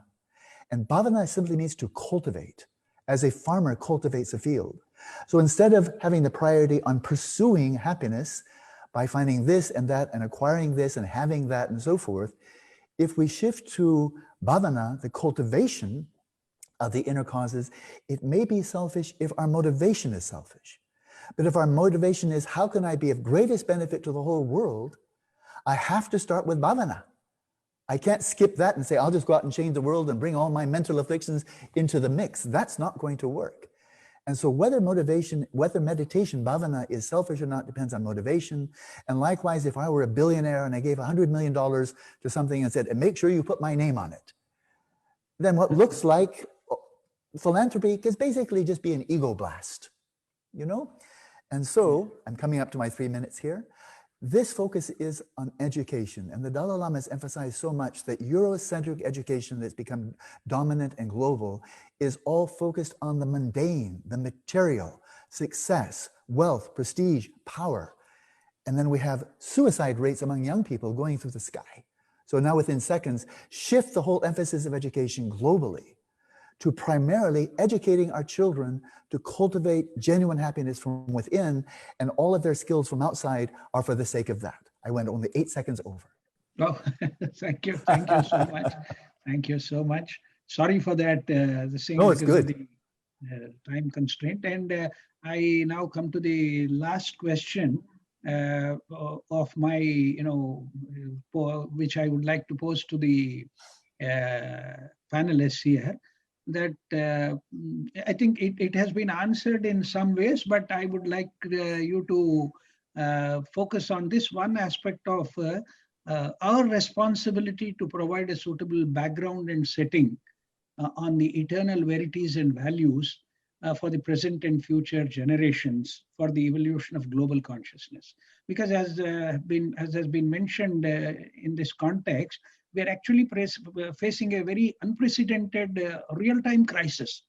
This COVID-19 is something which is, we haven't heard about it anytime. And fortunately for some of us who are old, it is happening when we are in our 50s or 60s or 70s.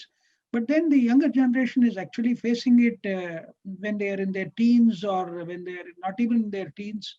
They're seeing something which is unprecedented. And I think it is our responsibility to provide some kind of a proper setting on the eternal verities and values, which would be the guiding beacons of light for the present and future generations. And I would like each of the panelists to briefly give their idea on this concluding aspect. I would start with Harikiranji again to very briefly conclude on our responsibility to the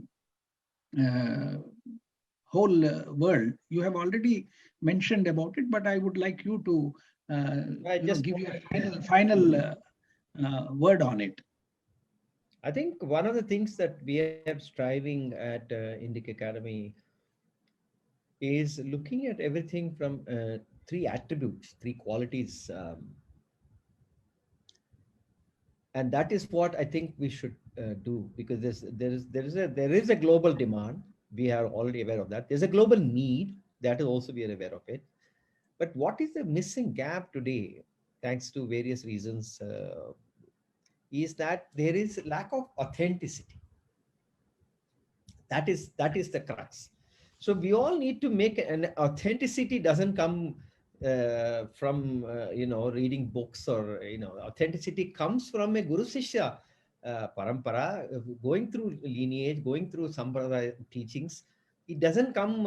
So we are trying to do certain things in a shortcut method. So the second thing is this whole thing about spiritual but not religious. There's one fancy thing that's going around in the world, and therefore the most important thing about this whole inner transformation is devotion.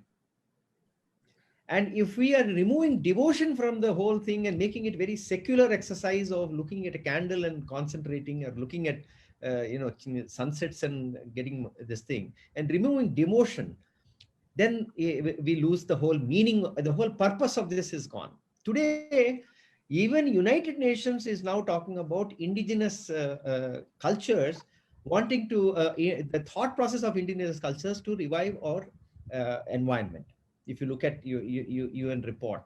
And interestingly, they talk about devotion. They are talking about neo-pagans, and they are talking about polytheists and all that. And they are saying they need to bring back devotion to save our environment.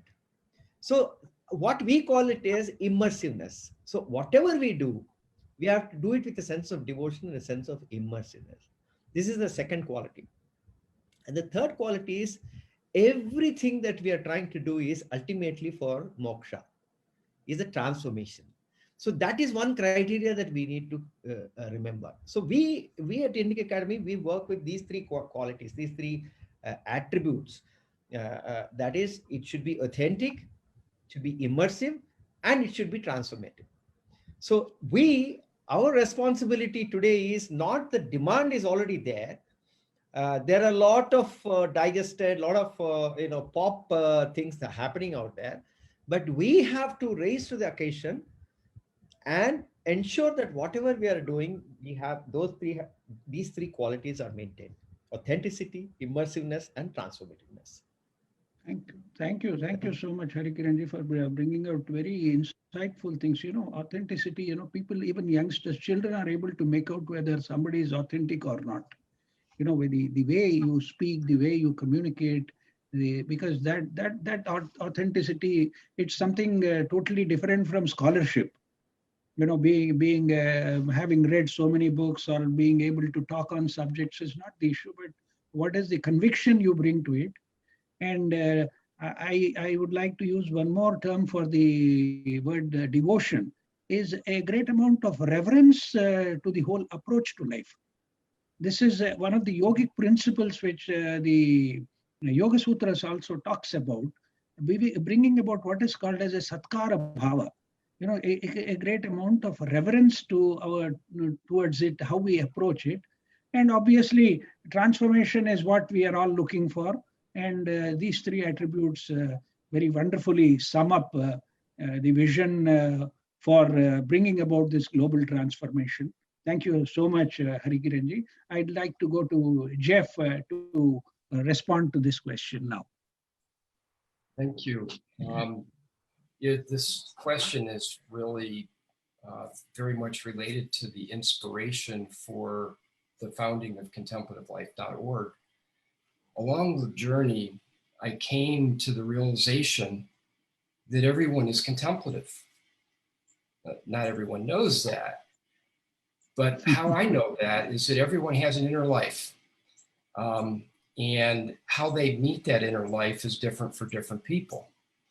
And having worked with a lot of the pioneers of the mindfulness movement, the contemplative movement, many different practices, I realized a couple things. One is that when it comes to practice, there's no one size fits all, and there's no panacea. And what's right for one individual may not be suitable for another. And it depends a lot on who they are and how they're wired. Head, heart, hands. Is my life in crisis? Is my life in flow? Cultural, spiritual, educational background. And it changes over time. And so I realized that there was kind of a fundamental problem that wasn't being addressed. And I think that this is part of the problem that we need to address collectively. And that is that people are young, particularly young people, they're leaving organized religion in record numbers.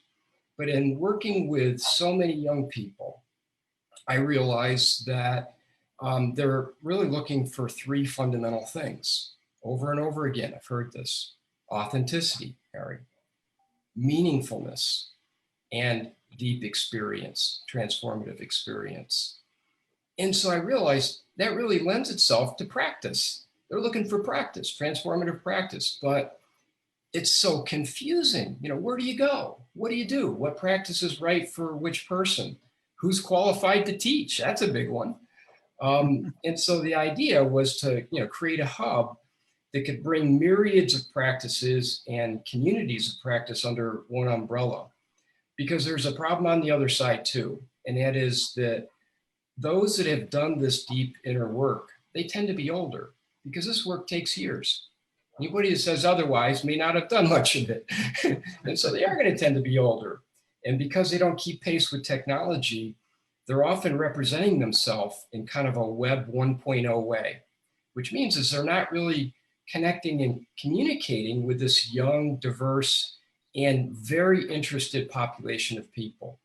So again, it's this bridge building. And as we're able to create a bridge that allows the depth of wisdom and experience and practice to be shared with those that are interested in it in the way that they can receive it, then I feel like the gap in the middle will shorten.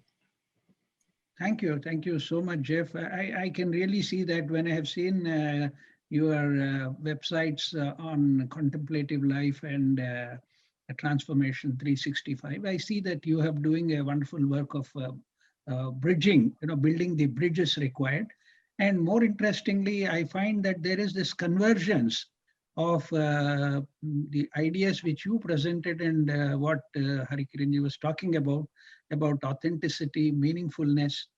Meaningfulness is another way of finding, true meaning in things which are of real interest to you, which would be akin to what Harikiranji talked about, devotion or reverence or immersiveness. And finally, it's experience which brings about the transformation. It's only that which can truly bring about. And nobody can claim authority on this, because it's the human evolution. It's the whole human consciousness. It's working at different levels, and there is always a common ground or a meeting place for all things. And if you see, one of the taglines which Hari Kiranji uses is that it is ideas which can be, we can share, but not ideologies. If you're already set with some ideologies, it becomes difficult to communicate. But if you are free with your ideas and things like that, it's always, we can always share and have a collective approach to things. Thank you so much, Jeff, for your concluding remarks. I'll now go to Dr. Wallace again to give his final word on the aspect of our responsibility for the setting the right kind of background and ground for global evolution. Thank you. And once again, I shall try to be concise. I've so savored listening to all of you for this last hour and a half or so. And the point that leaps to mind is that in terms of humanity's impact on the environment, which is catastrophic, in fact, science and technology have already provided us with all the knowledge we need to solve all the problems. It's right there. They knew about global climate change 50 years ago. And so we actually don't need more science or more technology to solve all the environmental problems, let alone economic. But we're not making use. Democracies and dictatorships around the world, we're not making use of the knowledge we already have for our own sakes and for the sake of our children. The one missing ingredient, I do believe, is the spiritual element. And Hari, I'm completely in agreement with you. This emphasis to secularize. So yoga, embedded in Patanjali Yoga Sutra, is profoundly spiritual and transformative with deep devotion. And then it becomes just exercises to enhance your physical well-being and so forth. Yoga in the service of hedonia. Mindfulness, also secularized, can be very meaningful, but it can just be one way to be more productive in the world, in the workplace, and conducive to your hedonia. So everything can be co-opted, including religion itself, which can be a kind of escapism. But if we turn this all around and bring in, again, the devotion, the depth, the genuine spirituality, what has really struck me is that there are multiple routes to devotion, which I utterly accept. See the reverence, the importance, the indispensability of reverence, and not taking a utilitarian approach to our spiritual practice. I see this in physics. David Bohm, for example, with long conversations with Krishnamurti, and others as well, John Wheeler, and a contemporary physicist who I've gotten to know, Christopher Fuchs, by way of physics, recognizing the role of consciousness is fundamental to the universe, but they don't know how to study it as physicists, and then they look outside. Biologists, I think of, to my mind, the great Bodhisattva biologist Jane Goodall, whom I've met. I had lunch with her. She's not coming from a deeply religious place, but she's come to reverence by way of biology, And so this point of seeking the common ground within the diversity, and then what can we do, bring this into education. And that is whether one is following any religion, we need the diversity of religions. We don't need one religion. That would be the mono approach where the diversity is lost and it's not sustainable. So we can bring this into education quickly. My generation, my parents, and the next one down have created this unprecedented crisis for all of humanity. Therefore, we need to bring something unprecedented to education to help our young people cope with the problem we have created for them. Because I'll be dead pretty soon. The real brunt of the problem is going to be after I'm dead. And so we need to offer them our very best collectively, and Jeff, through the interrelationship, using technology, and really recognizing that all of education is about bhavana, that we're all contemplatives. Why don't we be wiser contemplatives?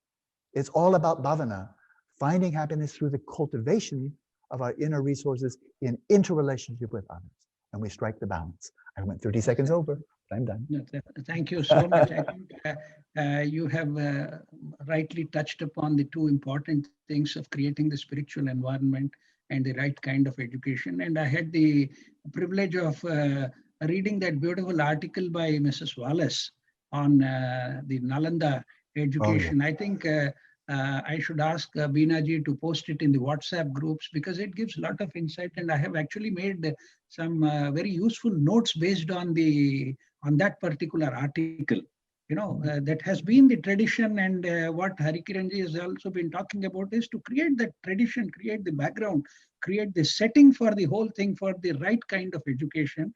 And several points are made in that particular article.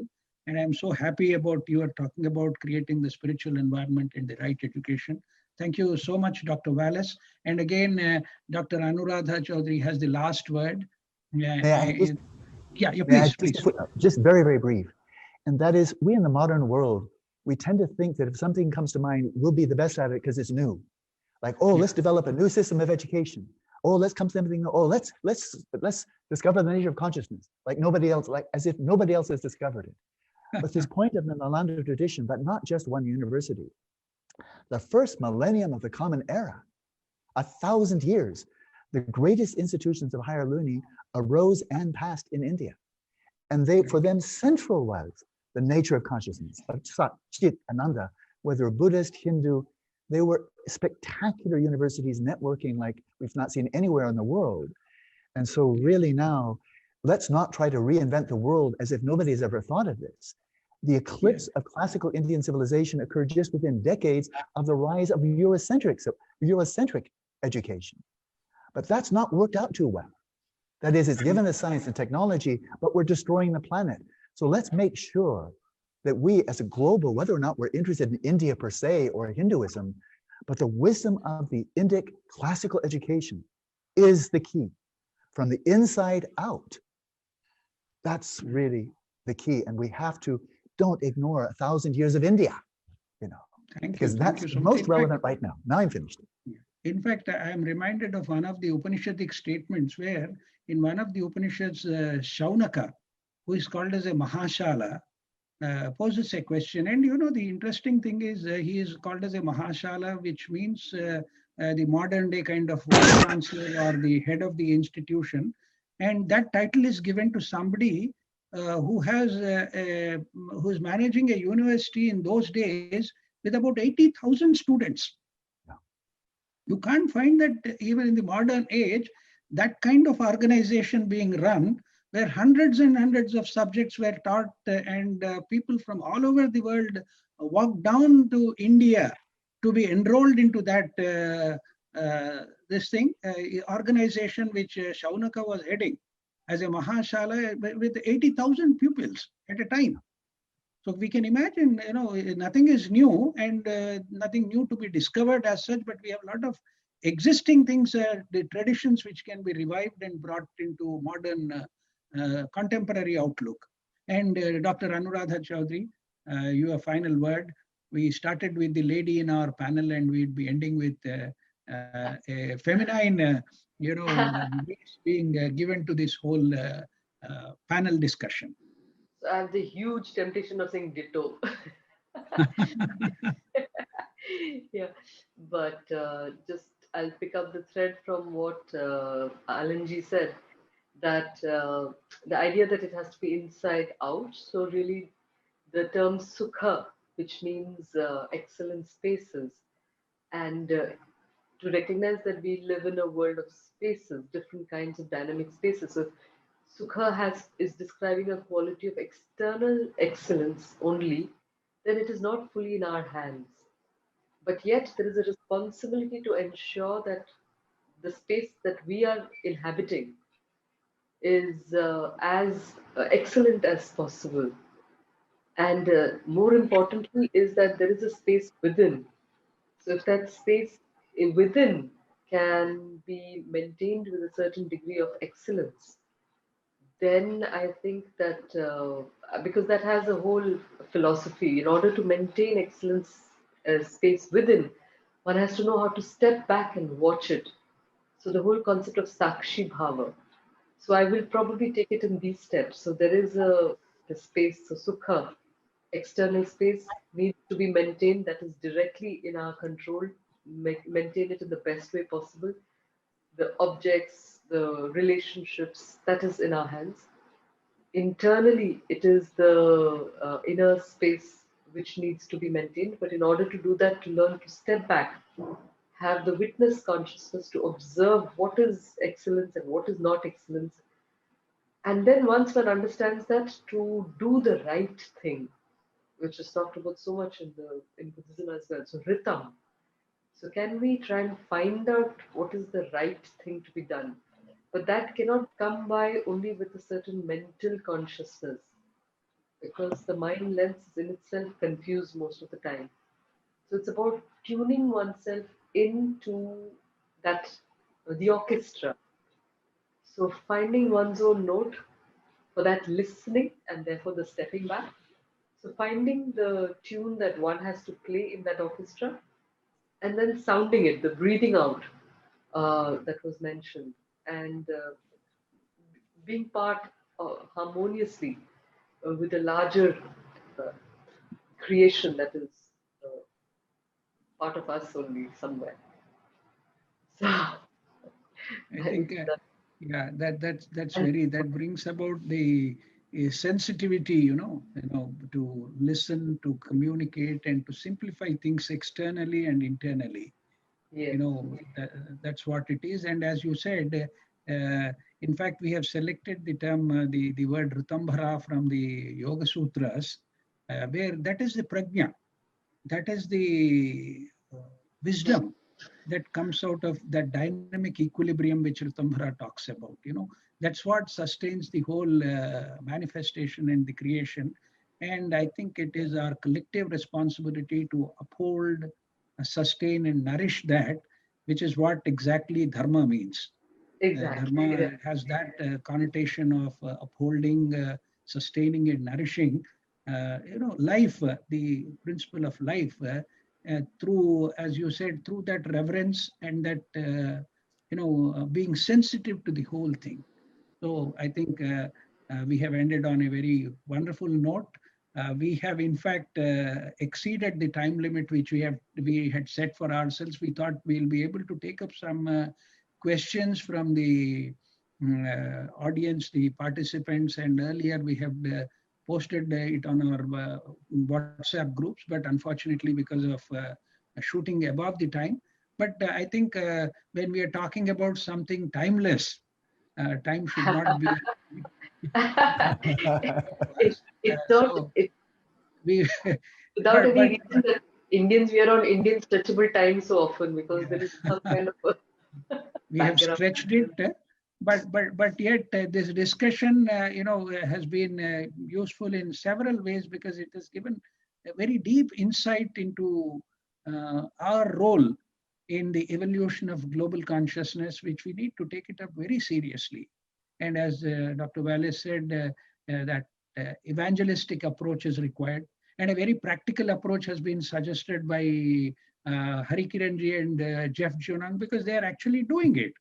And a very insightful, a very graceful and feminine touch has been given to that aspect of sensitivity by Dr. Anuradha Chaudhary.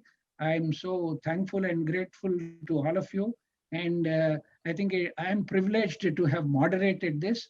I'll now go back to Beena Mirchandani ji to propose a formal vote of thanks. So thank you all the participants and all the panelists, especially, for taking out their time. Thank you so much once again.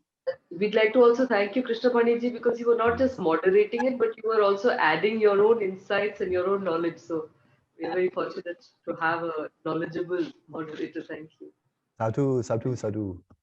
Thank you. Thank you. I'll keep it brief because we have actually shot over the time by 22 minutes. So a very special thank you to all the panelists. And some of you have woken up really early today. Thank you so much for that. This discussion has been an eye-opener, and there's been immense depth to this discussion. Thank you so much for that. And a very special thank you to Dr. Alan B. Wallace, Mr. Hari Kiranji, Mr. Jeff Genang, and Mrs. Anuradha Chaudhary, and of course, our program director, Mr. Krishnapani K.C. Raju. Thank you to all the participants and distinguished guests from all over the world for your valuable presence this evening. And please do join us for our upcoming programs on Fridays and Sundays. The details are posted on our chat groups and through emails regularly. Meanwhile, though much in advance, we wish you all a very happy Diwali. May the year be filled with light and positivity from all of us at Rtambhara. And for all the questions that have come on the chat and for the other questions that came on our WhatsApp group earlier, we will be responding to you again through email and on the WhatsApp. Thank you so much for your participation. It's been an absolutely, like I said, a divine discussion. Thank you. Thank you, sir. Thank you.